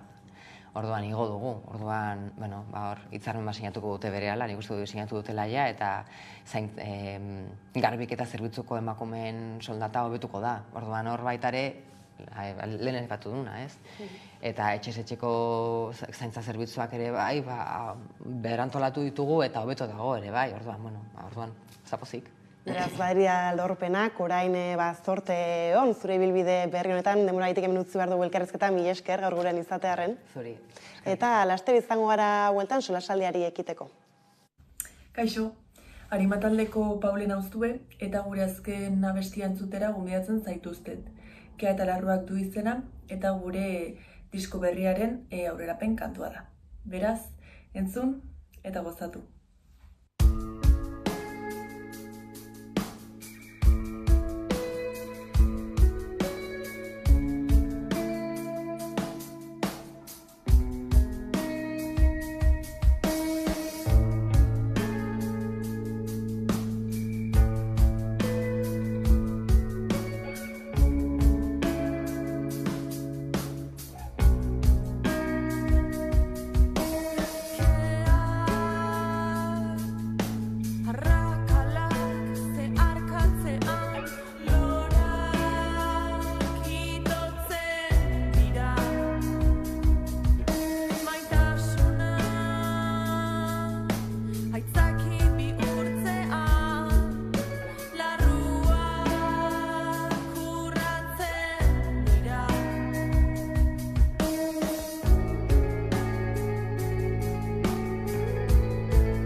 Ordu bata pasata iritsi da solasaldiari heltzeko unea. Hortarako gaur hemen dauzkandinekin Alaitz Argandoña eta Carlos Renedo, ondo etorri.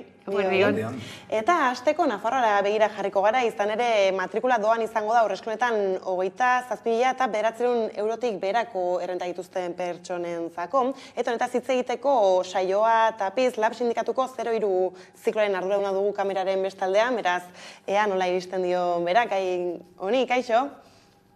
Kaixo egunon. Zan, segundu bat ez zaitu gugulako hementxe entzuten, ea orain aukerarik dugun lasterre ondo entzuteko. Ea, bai?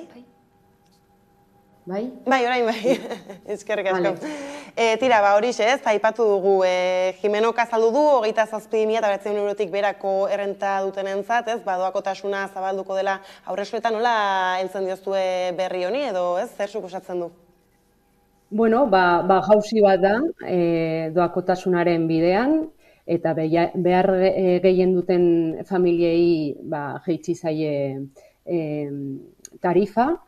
Ja pasaden ikasturtean egin zen beste jaitsiera bat, eta bueno, jauzi bat izan da, aurrera pauso bat, eta ongi ikusten dugu, baina bueno, labenarri daukagu oraindik bide luzea gelditzen dela egiteko, eta bueno, ulertzen dugu ere neurri batean ezin dela izan orain dena doakoa, baino bai Hezkuntza Departamentuak hartu behar dituela konpromezuak 3-6an bezala, 03an ere bermatzeko aukera berdintasuna, eta bueno, orain tokatzen zaiela jartzea baldintzak, ibilbide horri bat egiteko, eta bueno, epemuga batean erabateko doakotasuna bermatzeko. Eta bueno, bai, bestalde ez dakite aipatu duzun ere bigarren zikloko aipatzen zen atzoko berri horretan, ez? Bigarren zikloko lehen mailan emango diren ratio murrizketak, bueno, gu egia esan uste dugu Hezkuntza Departamentuak ez duela buruan ratio jaitsiera lineal eta orokorra, ez? Baizik eta, bueno, bakarrik proposatzen du hezkuntza behar bereziko ikasle kopuru altua duten ikasgelen kasuan, soilik, eta bueno, esan dudan bezala, uste dugu hori ez dela nahikoa. Guk defendatzen duguna da, hori, jaitsiera lineal eta ikasle topea jaitsiko duena, ez? Eta horretaz aparte, ikasgela bakoitzaren berezitasunak kontuan izaten dituena. Bai, ez da, gainera hor gabiltza irudietan ikusten ez, 03 zikloa mobilizazio aldi oso luzea izan duzue ez, eta gainera konplexua ere izan zen, negoziak eta guzti horiek hor gainera bada ere langileen egoera bera, orain bota dituzu aldarri batzuk ez, agian gehiago zikloekin, tarretutekin lotutakoak ez, orain zertan da egoera ez, bere osotasunean izan ere aldarriak badira bere horretan. Bai, bueno, alde batetik mobilizazio zikloa oso positiboa izan zen, lortu genuen langile askoren implikazioa, eta 03a agenda politikoan sartu genuen. Eta horren ondorioz, lan baldintzetan onurak lortu genituen, ezta? Ere aipatu behar da, EH Bilduk Nafarroko gobernuarekin negozitutako neurri guztien artean, lehentasuna hartu zuen 03ko lan baldintzak, eta horren ondorioz, orain, urte honetan, 2023an, udal aurreskoletako langileen soldatak parekatu direla Nafar gobernuko langileen soldatekin. Eta, bueno, horrek soldata igoera nabarmena izan da, hainbat eskoletan, eta bueno, hori eskertzekoa da eta azpimarratzekoa da. Eta gero bestateko... Bai, barkatu? Ondo entzuten zaizu, bai. Bai. Ratioi dagokionez, lehenengo zikloan ere erreforzatu direla laguntza edo kontratazioak, eta bueno, ongi etorriak laguntza hauek eta errefortzu hauek, baina guk uste dugu, guk defendatzen duguna da, helduari dagokion ume kopurua hori dela murriztu behar dena, bai? Bestela, espazio berean pertsona gehiago sartzea, horrekin bakarrik lortzen dena da masifikazioaren sensazioa areagotzea eta ez da konpontzen oinarrizko arazoa. Beraz, egin behar duguna edo Hezkuntza Departamentuak benetan irtenbide eraginkor bat eman nahi badu masifikazioari. Hezitzaile bakoitzeko ume kopuroa murriztea da, ezinbestekoa, eta horretarako dekreto foralaren maksimoak aldatu beharko dituztela. Hori da guk uste duguna. Beraz, pauso batzuk eman dira, baina badaude beste hainbeste emateko, eta horrekin, edo hezkuntzaz ari garela ere, justu Nafarroatik ez, azken egunotan beste albiste bat iritsi zaigu, euskararekin, eredurarekin lotuta, ez? Hor ere bada oraindik, ez? Aurrera egiteko beharrik. Bai, ikusten dugu etengabe Hezkuntza Departamentuak segitzen duela oztopoak jartzen ereduaren hedapenari, orain duela gutxi Lerinen ikusi dugun bezala, eta horiek ekiditeko modu bakarra dela zonifikazioarekin bukatzea, uste dugu. Eta, lehen aurreko galderarekin lotuta, falta zait aipatzea orain ze erronka daukagun esku artean, ez? Orain lortutako hobekuntza ekonomiko horiek, ez? Nola dauden eta zein den gure ikuspuntua horrekiko. Usten badidazu azalduko dut orain momentu batean. Bota. Bai. Hori, azpimarratu nahi dugula, lortu diren onura horiek gelditzen direla aurrekontuen baitan, ez? Eta aurten ziurtzat ematen duguna, behar bada hurrengo urtean ez da horrela izango. Orduan, gainera, oraindik kontu batzuk gelditu dira udal eta enpresa kudeatzaileen esku, eta horrek langileen egonkortasuna eta segurtasun ekonomikoa kolokan jartzen du. Orduan, horretarako laben orain proposatzen dugun erronka da, Nafarroako mailako lan hitzarmen sektoriala negoziatzea, 0,3an ere, beste sektoretan egiten den bezala, gurean ere gure lan hitzarmen propioa negoziatu ahal izatea, hori da eskatzen duguna. Eta aipatutako hobekuntza ekonomikoak, soldatak oso importanteak direla, baina hainbat hobekuntza eta lan eskubideak, ez, gelditzen dira hor limbo batean, adibidez, konziliaziorako baimenak, antzinatasuna, ratioak, lehen aipatu ditugunak, mugiezinak izan daitezen eta aurrekontuen baitan ez geratzeko eta betikotzeko lan baldintza horiek, duintzeko eta egonkortzeko tresna bakarra dela lan hitzarmen bat. Eta, hori da eskuartean daukagun erronka eta uste dudala importantea dela hori azpimarratzea. Bai, ez, beraz, ikusten dugunez, benetan kalitatezko eta duina izango dena, mila esker saioa gaur gurean izatearren eta hurrengo arte adi jarraituko ditugu kontu guzti hauek. Eskerrik asko zuei. Tira ez, hainbat gako eman ditu hezkuntzara begira ez, egia da justo Nafarroan azken aldian, hainbat alor ezberdinetatik badela eztanda alakoetan, eta horra dibidez beste aipatu du aurrekontuena, eta gara, arriskutsua ere badela, ez da ikusten duzu gauzak lortzen dituzula, baina gero horre ere baldintzak. Bai.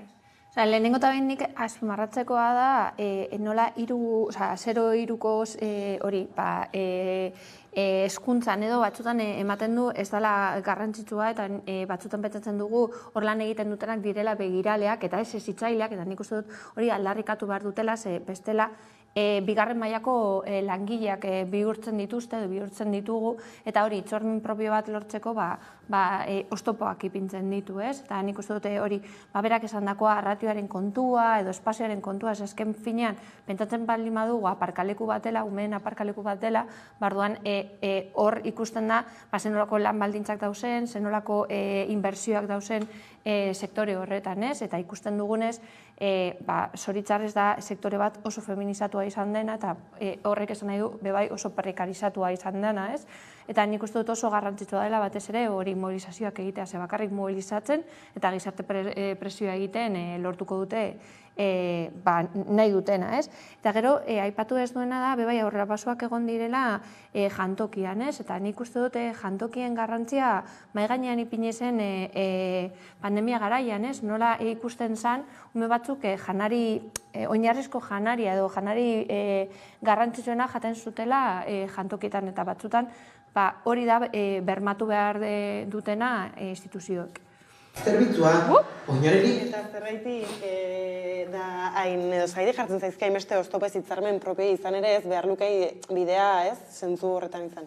Bai, nik dute hori esan duguna hemen, ez, 3 elpin gutxien ez dagoela, alde batetik alaitzek ondo esan duen orain dela eredua bera, ez, da, ezer nahi dugu bakarrik leku bat usteko umeak edo benetan horazten da heziketa prozesua, ez, eta harrituak geratzen da ez, momentu honetan beste aipatzen da beste psikoloetan, ez, Montessori, ez dakiz beste, baldea bidaretarla, eta ematen du, ez, ziklo honetan, daudela hor, eta hori baldintza oso eskasean.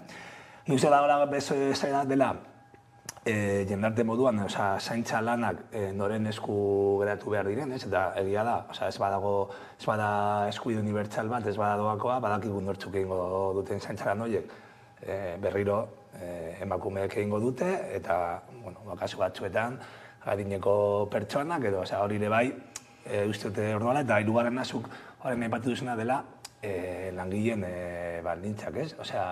Nola posible olako egotea, gero saioak aipatu dituen elementuak, hitzarmen bat borrokatzen, oinarrizko eskubideak, oraindik egotein beste, izan da guztia hezkuntza, eta ulertuta izan behar dela guztia hezkuntzaren baitako zer, egotea horren beste aldea, eta oraindik lan eskubideak egotea egoera horretan, eta egotea borrokatzen olako oinarrizko eskubideengatik. Baina hor, ematen du polikotasuna bera kolokan dagoela, ez? Eta badugu hezkuntzaren afera hau, baina ikusten gabiltza, eaen zein Nafarroan ez osasunaren bueltan ere gertatzen dabilena, eta esaterako orain sindikatu, intersindikala esango dut, ez da, sindikatuen gehiengoak grebara deitu du berriz ere, protestara behintzat, ez ikusita, gutxiengoaren interesak denbora osoan ari dira kubritzen, ez, gobernuen aldetik. Bai, azken finean da, komentatzen ari garen, privatizazioa hor dekogu, privatizazioaren arriskoa hor dekogu, kontrata berak aipatu du, eta nik uste dut orokorrean oso arriskutsuak dira, segero ez dago hor kontrolik instituzioen partetik, eta baldin badago ez da egon behar sana, eta nik uste dut bai dala momentua mobilizatzeko eta eskatzeko batez ere bermatzeko oinarrizko eskubideak, ez? Zaintza arloan, osasungintzan dagokionez, nik uste dut instituzioek horiek bermatu beharko dituzte, ze badago jende bat ezin duela klinika pribatura joan, edo umea eramane eskola pribatu batera, edo kontratatzea pertsona bat umea zaintzeko, eta nik uste dut behintzat instituzioek dauzela gu babesteko eta ez daudela beraien papera behar den moduan egiten. Bai ez, baina justo osasunbideko kontu honetan ez hasieran bazegoen hor, eta badago, medikuen sindikatoa eskatzen diru gehiago, eta esklusibotasunaren kontua, hori esan diete, edo adostu dutez, beranduago negoziatzen jarraituko dutela, baina dirua bai eskaini zaie, eta horrei helduta egin dute hitzarmena oraingoz, ez, 400 euro horien gehikuntza horretan, eta berez beste sindikatuei esaten zitzaien, legez ezin zela soldata igo. Bai, nire horrekin bi hausnarketa uste dut, lehenengoa dela eredu publikoaren inguruko hausnarketa integrala, ez? Nik askotan pentsatzen dut, kasunetan mediku izan behar, baina batzutan bai dira vanguardia, ez? Eta uste dut, haiek mugitu direnean eta aldarrikatu dutena dela, gaur egun funtzio publiko hori ez dagoela ondo ordainduta. Baina eski gero juten bagara beste arloetara goera berdina da, ez da bakarriko osasungintzan. Irakasleek ere daukatara urte pilo bat soldata hor kongelatuta, eta hainbat esparru publikoetan ez dago aurrera pausurik. Zergatik, inbertsio diru publiko gehiena sartu delako bestelako inbertsioetan. Azpiegiturak, bestelako gauzei erantzuteko, eta guretzako garrantzitsua den eredu edo sare publiko hori, oinarrizko eskubideak bermatzen dituen sare hori, hor ez dagoen inbertsiorik. Ez dagoen inbertsiorik ez humanoa, ez lan baldintzetan, baina ez da ere alaitzak izan duena azpigituretan, eta hori da egoera.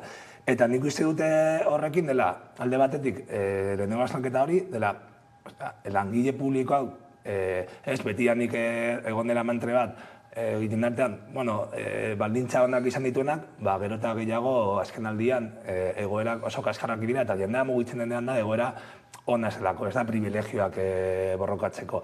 Eta bigarrena dela, ez dakila esan egon balgarela sektore publiko horren defentsa da, osasungintza, hezkuntzaren defentsa, edo eredua bera ja kolokan dago, porque egon den desmantelazioa ja dago eredua kolokan jartzen. Eredu pribatua lehenesten ari da.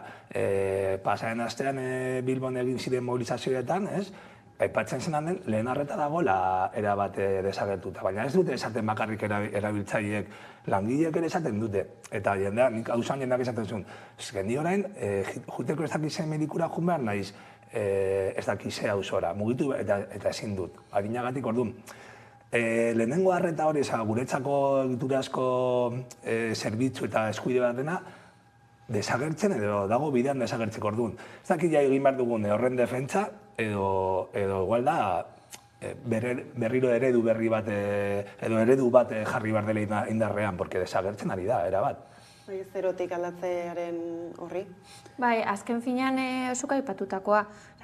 Badauze egiten, batzutan hemen komentatu egin dugu, energia dela eta, edo ez dela eta, edo presioen igoera dela eta, dauze instituzioek gu lasaitzeko edo isiltzeko badiru laguntzak emoten, eta igual da momentua esateko behitu, eredu hau amaitutzat eman beharko dugu, eta beste forma bat bilatu beharko da, hori, lehenengo eta behin privatizazioa, eren ari ateak izteko, baina horretarako bebai ikusi behar dugu nortzuk dauden instituzioa, ze oligopolioak dauzen, ze nolako presioak dauzen oligopolioen partetik, ze ikusi genuen energia dela eta, hor egon ziren mehatxatzen, enpresa handiek esan ez, gure tekinak murrizten baldin badituzu egingo dugu hau edo bestea, eta nik uste dut bai dala momentua esateko aldatu behar dugula eredua, baina betikoa, hor dauz ate birakariak, hor dauz, hainbat presio edo interesak dauzen horratzean, eta eredu aldaketa bat lortzeko nik uste dut borondate politiko bat egon beharko dela,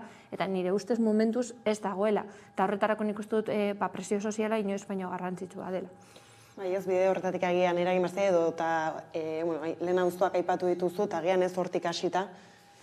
Hombre, normalena dela, lehenengo erantzuna izatea hori ikusten duguna, lehen arreta, eta herritar gehienek peratzen duten horretan erantzutea, eta horregatik uste dut atzore bai egon ziren landuzteak sindikatuek eritu zutelako, baina uste dut batzutan hori dela punta de lanza moduko, eta egia da, konturatzen garela, orain nire medikoa ez dago, itxordu hartzeko itxoin behar dute azte bete, eta horregatik erantzuten dugu. Baina gero, nik adiez nire lan ere mutik ez, irigintzatik Bilbon bertan. Esaten du, nola da posible klinika pribatu batek imeku moduan egotea bigarren eraikin bat eraikitzen, eta orain dela ez dakizen bat denbora aurrikuntza zegoen basurtoren handipena, izan da publiko, egotea hor, geldirik ez dagoelako dirurik, ez delako egiten diru. Orduan, nor dago momentu honetan dirua irabazten? Alde pribatua. Haien daukate gaitasuna eraikitzeko, berez, daude etekinak ateratzen eta bezeroak handitzen, eta beste alde batetik alde publikoa dago hor, ez ja estankatuta, dago atzera egiten, zehari da desmantelatzen.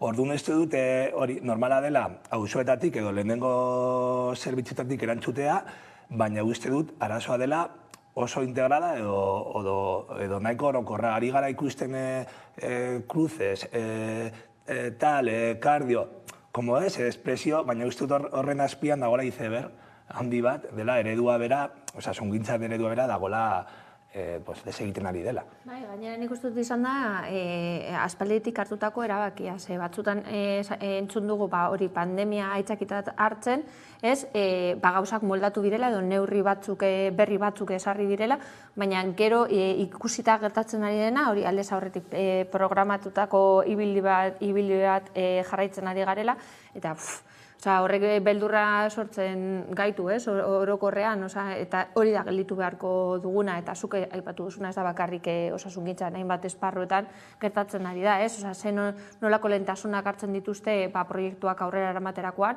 ze ikusten dugu nola ez dakit TAP edo abandora heltzeko zera mugitzen ari dela, eta beste aldean metroko linea, azken linea geldiri dagoela, edo autobiaren desagerpena geldiri dagoela, badoz proiektu batzuk lehentasuna daukatela, eta ez dira herritarrok hartutako erabakiak, baizik eta instituzioek hartutakoak, lehentasunak.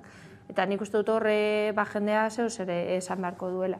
Bai, ez horri zeberga bota duzu, errotiko problema bera, eta egia da orain hauteskundeak datuzela beste alor batzuetan gabiltzala ikusten azalpenak eman naia, instituzioetatik eta baina egia da, tira ez, osasunaren arloan ez, agian kasu konkretuak bai aipatzen direla, baina esango nuke ez, agintarien partetik ez dela proposamenik edo ez daiola oraindik hartu, burrat ez, ez denari adarretatik esaten den bezala.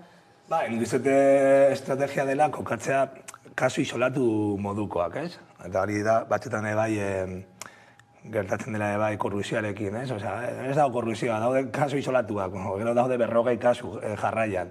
Alderdi batenak, baina, dia kasu, eta hemen ere da berdina, da kruzes ez, dago, Donostialdean dago arazotxo bat, hemen dago beste arazo bat, 11 arazo daudenean, igual arazoak ez dira isolatuak.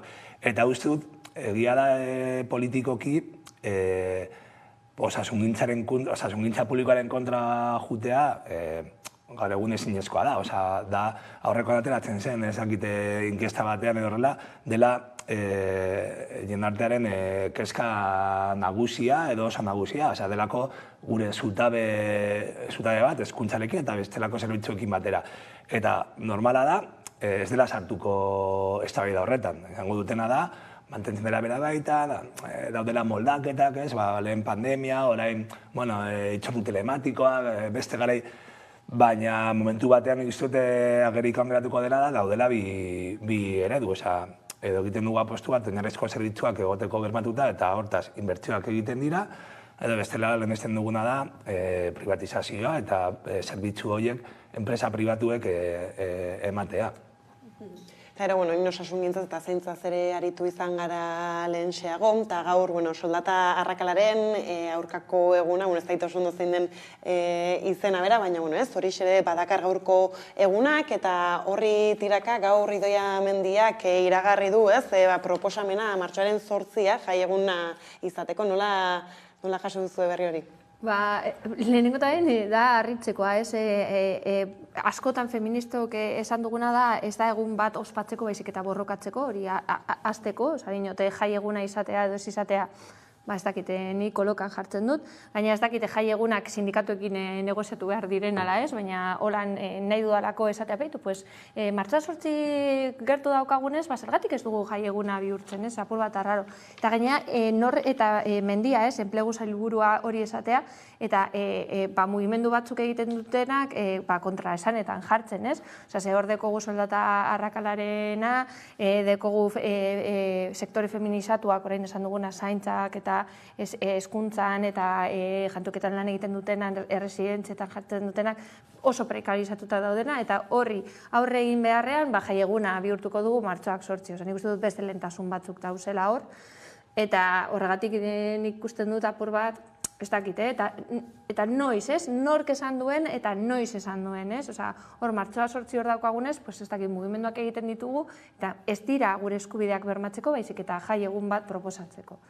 Bai, ez da, gainera hor, lan arloko sailburuak bota du, eta horra aipatzen zuen ere, euren asmoa badela, laguntzea arrakala horiek gutxitzen eta abarrak, baina eraberean, bada jaurlaritza bera patronalarean bereziki eragin albadu egingo lukena, baina ez dira ikusten aurrera benak. Bai, nik, de hecho, pentsatu duan adale irakurri duan albistea, olaitzek esan duen, ze ikuspegi murritza, bakarriko katzea borroka feminista lan esparrutik, garrantzia ditzua dela, baina dela beste elementu asko, eta igual agian borroka horrela egiten duen gainean, egongo dira beste erronka batzuk, edo mugimendu feministak jarriko ditu mai gainean beste erronka batzuk, eta gero pentsatu da, arrakala, soldataren arrakalarekin amaitzeko, ez dakite jaiegun batek lagunduko dena edo ez, baina lagunduko dena da bitartekoa jartzea eta benetan neurriak hartzea. Eta zu izan da enplegu saileko arduraduna, ondo legoke iragartzea neurri bateria bat esateko, ez? Hemen ezin da, lan berdinak egiten bada ezin da ordaindu gutxiago emakumea delako. Hori da iragarri behar duzuna.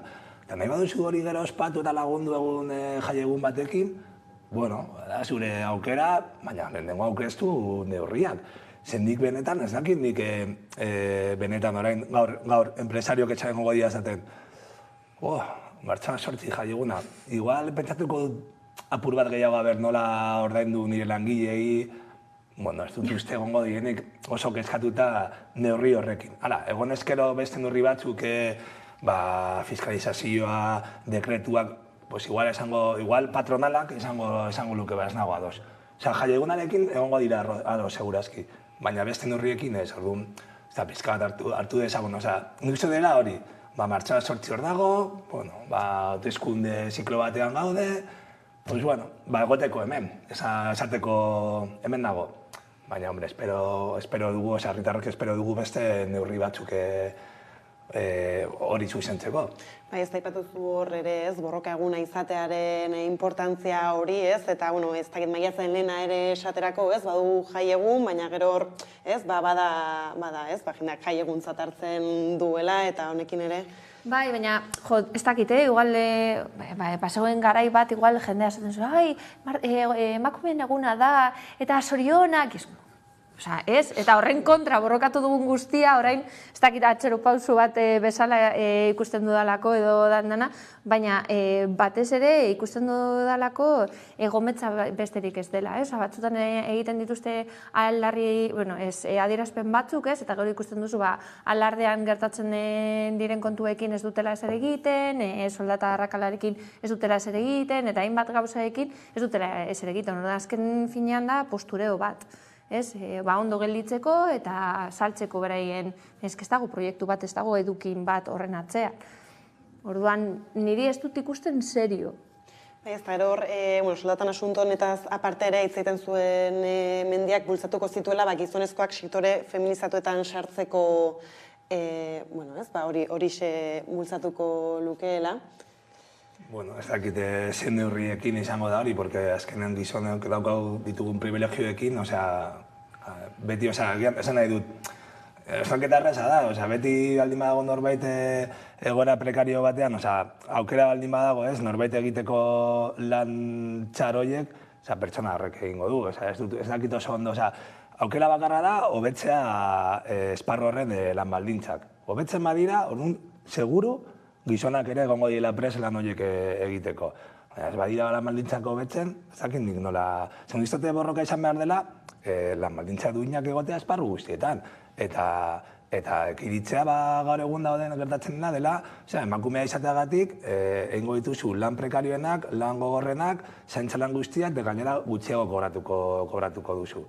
Eta ez dakit, uste dut gero, jaiegunen horrekin, uste dut gainera, ez dakit, nik zalantzak asko ditut jaiegunekin, eguteekin, eta nola oso kristaua delako, eta bar. Baina, martxa 8 izan ezkero jaiegun bat, borroka feministaren ondorioz, holan lortu delako, tira.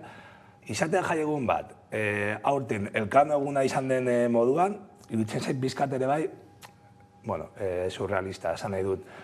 Ez dut uste, ez dakit, ez iruditzen zait oso surrealista txisteratik ateratzea momentu honetan hori.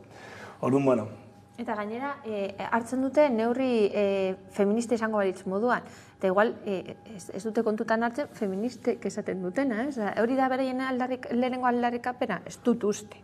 Esan nahi dut, ez? Hartu dute erabaki hau, edo behintzat proposatu dute neurri hau, ez dakit nondik datorren, norekin hitz egin dute pauso hau emateko, ez dakit, ez dekot oso argi eta ez dudan ikusten proposamen serio bat dela. Eta berak egindako adierazpenari buruz hitz egiteko, ez dago zehaztasunik. Ordan zuk esan alduzu esan nahi duzuna, berak esan duena, ez? Bai, gizon gehiago, sektore feminizatoetara juteko, bastakita apostua egingo du. Ja, torren atzean zer. Osa, zergatik egingo dute, ze pausoak emango diren, ze nolako neurriak esarriko dituzue, horretaz ez dute hitz egiten, beti gelditzen dira titularrean, eta horrek nik uste dut meskonfidantza bat sortzen duela. Bai, ez da, eta badira proposamen gehiago azken astetan iritzi zaizkunak, eta hor bada bat udaltzainek suzko armak, ez, guztiek erabiltzearena, ez, horrek ere arrabotsa sortu du, nola, ez?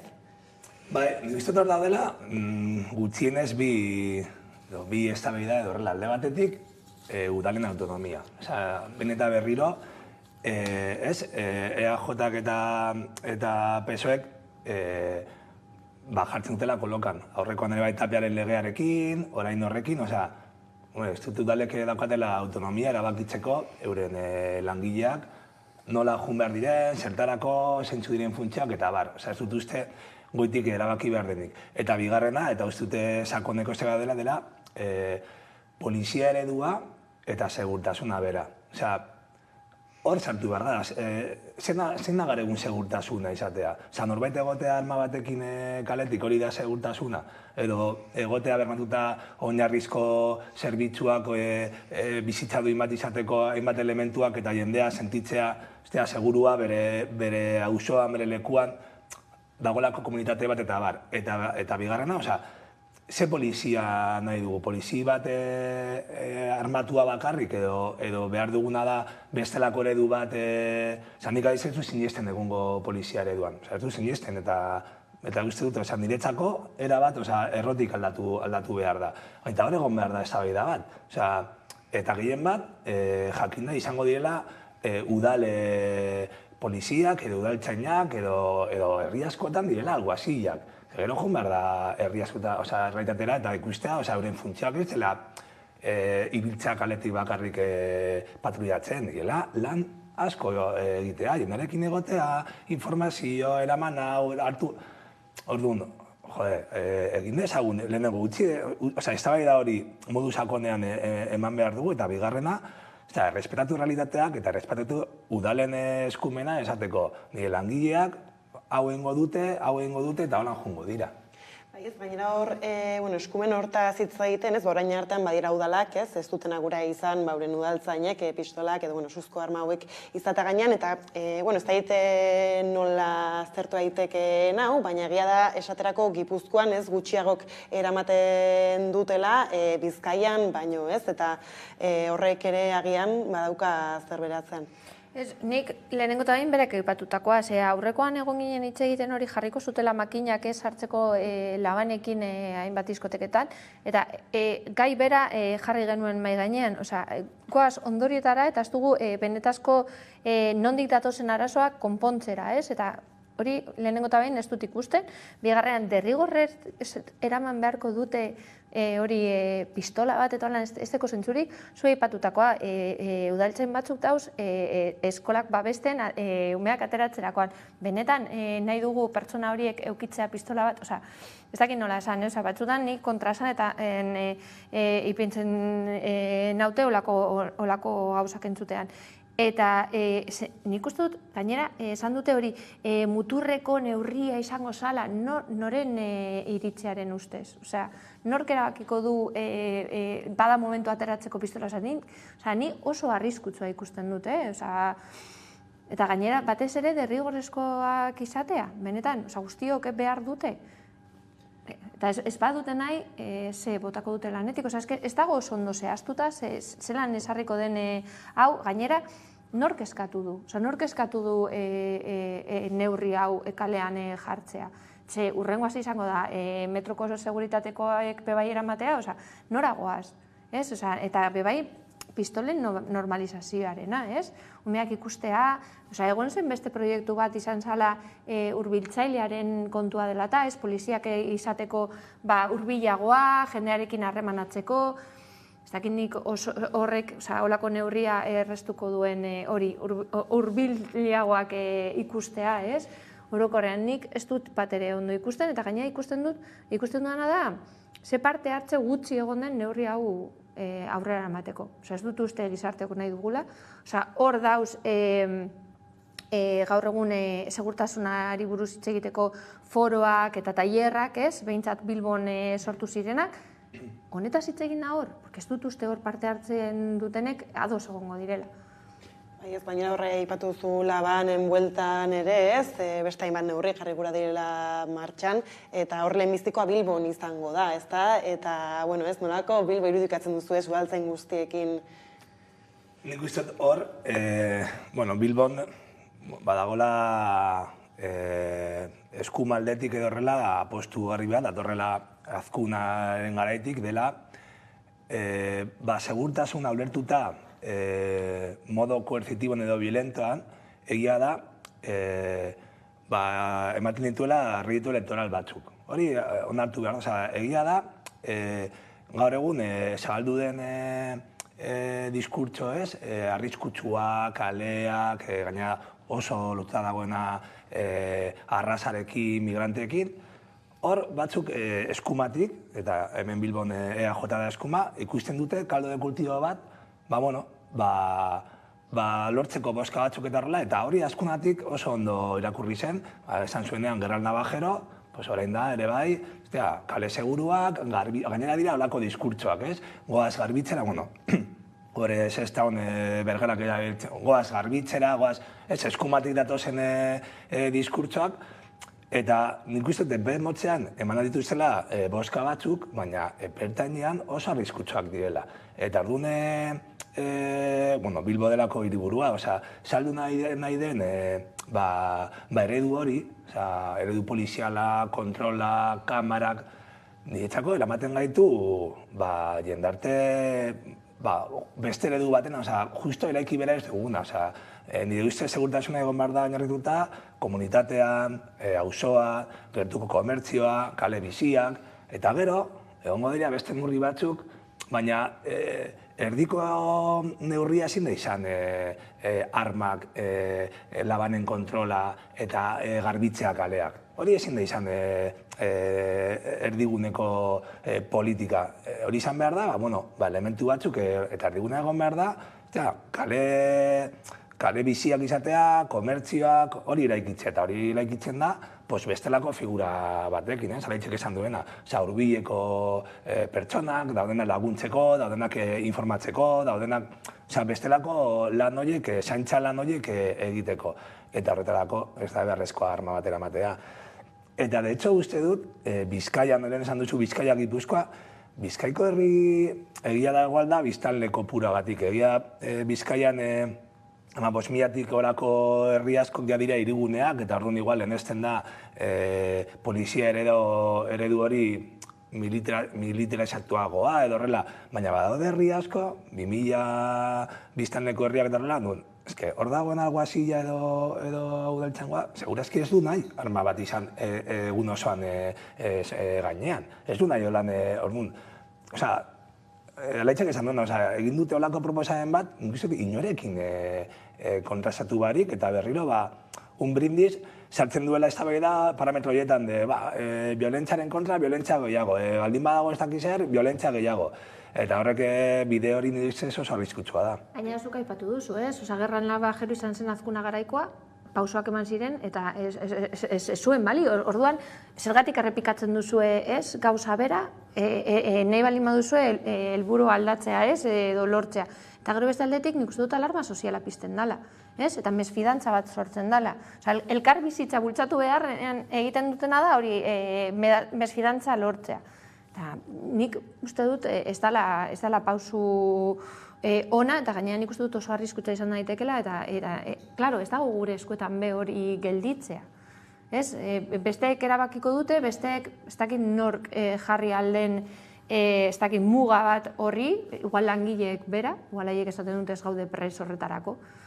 Eta batez ere hori, badauze hainbat ez dakit guneak sortu direnak seguritateari buruz hitz egiteko, seguritatea, baina beste zentzu batean ikusita, elkarlana bultzatzen eta beste gauza bat egiten, eta eztabaida hau ez da eman, orduan non eman da. Ez dakidana da hori, beti ez dakit, murrizten dute jendearen parte hartze eta olako erabakiak hartzerakoan, jendea ez du lertuko. Ez du lertuko eta gainera hori nik uste dut alarma piztuko duela. Zergatik behar den hainbeste polizia armatua kalean egotea. Bai, ez baina hasieran hor, polizia eredua aipatu da, ez? Eta ikusten ditugu poliziaren partetiko oldarraldiak eta ez dira aspaldiko kontuak ez izan lan gatazka daudela, edo ez, orain gutxi ere, edo azken aste honetan Romon Itzubaltzetan ez, ikusi ditugu halako jarrerak, ez? Bai, imaginatu, guztiek eukingo balute, ez? Osa, horrek beldurra ematen badu, suzko armatek. Bai. Gainera uste dut, era bat adoz, uste dut ezela, eta harrigarria da, atez ere EAJ eta PSOE-etik, nik beti betzatzen dut, egiten dituzten gabe kanpainak, egin zaitez ertzain. Nik ez dut inoiz ikusi kanpaina bat egin zaitez medikua, egin zaitez irakaslea. Eta gero medikoa falta dira, esaten dugu ez dagoela, baina kanpaina beti dira, indartzea lan batzuk, sektore batzuk, diskurtso beti belizista, beti hori, eta gero ikusi duguna erroman, arazo baten aurrean datorra iraganetik, gainera arazo hori, gainera ari gara hitz egiten esparru bat, adineko pertsonek erabiltzen duten esparru bat, egon diela pres, hitz egiteko, akordioak hartzeko, eta azken erantzuna da, bidaltzea polizia, adineko pertsona horiek jipoitzera. Benetan, benetan gaude hortan, benetan gaude zuntzitzen adineko etxe bat eraikitzeko antzeko belandele arteko etxe bat eta jipoitzen ditugu etorkizuneko erabiltzaileak. Nik uste dute, eta juntzaigula erabat eskutik, eta horrek adierazten da, ez dagoela gaitasuna akordioak egiteko. Eta justo esan gainera erromoko egoera, porque igual beste sektore batzunatik esan esango, ez daude pres, baina erromoko pertsona horiek daramate 10 urte esaten, goaz negozatzera, goaz hitz egitera, goaz pentsa, gu gara erabiltzaileak, ez dauka, oso harrigarria da. Baiz, gainera, kasutan ez, adineko ez hitzen dugunean ere, jende zaurgarriaz ere bagabiltzitza egiten. Bai, baina nik uste dut batzutan instituzioek kontrolatzen ez dutena, ez duten nahi. Eta askotan bizi izan dugu, hemen kukutzan, dinot, adibide pila bat hauz, eta gero, zelan erabiltzen den polizioa hainbat gauzak egitera, igual ez direnak beraien, edo gizarteak nahi ditugun lan esparruak, nik gogoratzen dut oraindik kaleratzeak direla eta, nola joaten den polizia eta nola suhiltzaileek esan zutela gu ez gaude pres honetan sartzeko. Hau ez da gure lana. Gu ez gatoz ona jendea beraien etxetatik ateratzera. Eta kasu honetan nik uste dut gauza, bera, hori da benetan beraien funtzioa, hori da guk gaineazke da gure polizia. Maitasun osoz esango dut. Guk ordaintzen dugu. Orduan, igual guzeo zer daukagu esateko hau ez dugu nahi. Udaltzaingoak azken finean dira, ez dakit nola esan, suposatzen da, hurbilenak direnak, batzutan ikusten ditugu meekin batera eskolaren irteeran, ezkeni horretaz pentsatzen dut. Horregatik esaten dutenean pistola eramango dutela, egiten du nire burua, ez? Nola da posible. Joango zara benetan hori eskolako atarritara pistola batekin umei zaintzera. Egiten zait oso gogorra. Eta batez ere betikoa. Dira udal zerbitzuak. Guk ordaintzen ditugunak. Guk zeo zer esateko eskubidea eduki beharko genuke. Eta ez daukagu. Zertarako erabiltzen den polizia, zertarako erabiltzen den gaur egungo osasungintzan dauzen zerbitzua, zertaz inbertitzen da eta zertaz ez. Hor aurrekontuak, nik uste dut berak komentatu duena, bere adierazpenak egiterakoan hori aurrekontuetan ipintzen dana markatuko ditu urrengo 4 urteko programazioa, eta dinot, ni hau esaten du nire gaia delako, guk esartu ditugun alegazio guztiak bertan bera gelditu dira. Eta izan dira oso ezberdinak. Nik uste dute jendea entzuna izan beharko garela, eta olako gauzak ez gertatzeko. Karo, ez baina alakoetan ikusten duzu agian ez aurrekontua bideratzen dela horretara, eta ez beste, lehen aipatitun beste hainbat arazo baudela. Eta bukatzeko beste gai bati helduta, ez? Iara urre heldu aldi ez egon, baina ez, azken egunotako albista ere bada, eta hau da, Gipuzkoako Foru Aldundiak seme kutxunaren tituloa kendu diola Frankori hau 57 urte geroago iritsi da. Bazen garaia, alde batetik bazen garaia, albiztena agertzen da, oza, harrigarria, eta horrekin nik uste ere adierazten duela asko, orain arte, esparrun eta memoria historikoan, zelan eskasa egin dugun, esan nahi dut. Porque orain 2023an egotea Frankori tituluak kentzen, itzen zait, ja pasatu direla urte batzuk orduan. Ez dute ikasteko ere bai dela, ez gaudela egiten, etxeko lanak daudela egin barik, momentu honetan. Bai, eta gainera, hori egin da, baina hainbat kale dauze ez dakit zeinen izenean, hainbat busto dauze ez dakit noren izenean, oza, dinot, lana egiteko bada oraindik, ez? Ordan bai, bazen garaia, baina ea abiadura hartzen duten, ez? Honen ostean, en plan de, bueno, beste guztia aldatzera. Baina ez, geldituko da, como... Bueno, ez ikusi beharko dugu honek eragiten duen beste paper batzutan jendea errebisatzen aste utzi behar dugula hemen solasaldia, eskerrik asko, bioi gaur gurean izatearren, eta jarraian eguneko albiztekin utziko zaituztegu. Apa, Makonak taldea hemen. Bueno, animatzen zaituztegu Hamaika Telebistako bizi musika saioa ikustera, bertan euskal bideoklipa jarriko dituelako. Eta gure peldu baino lehen kantia eta bideoklipa aurkeztuko da bertan. Gutzako oso berezia dan kantagaz, bai lagun artin grabada bai kantia eta bai bideoklipa. Beraz, ez galdu, Hamaika Telebistan, bizi musika saioa, eta bueno, laster arte. Laster arte.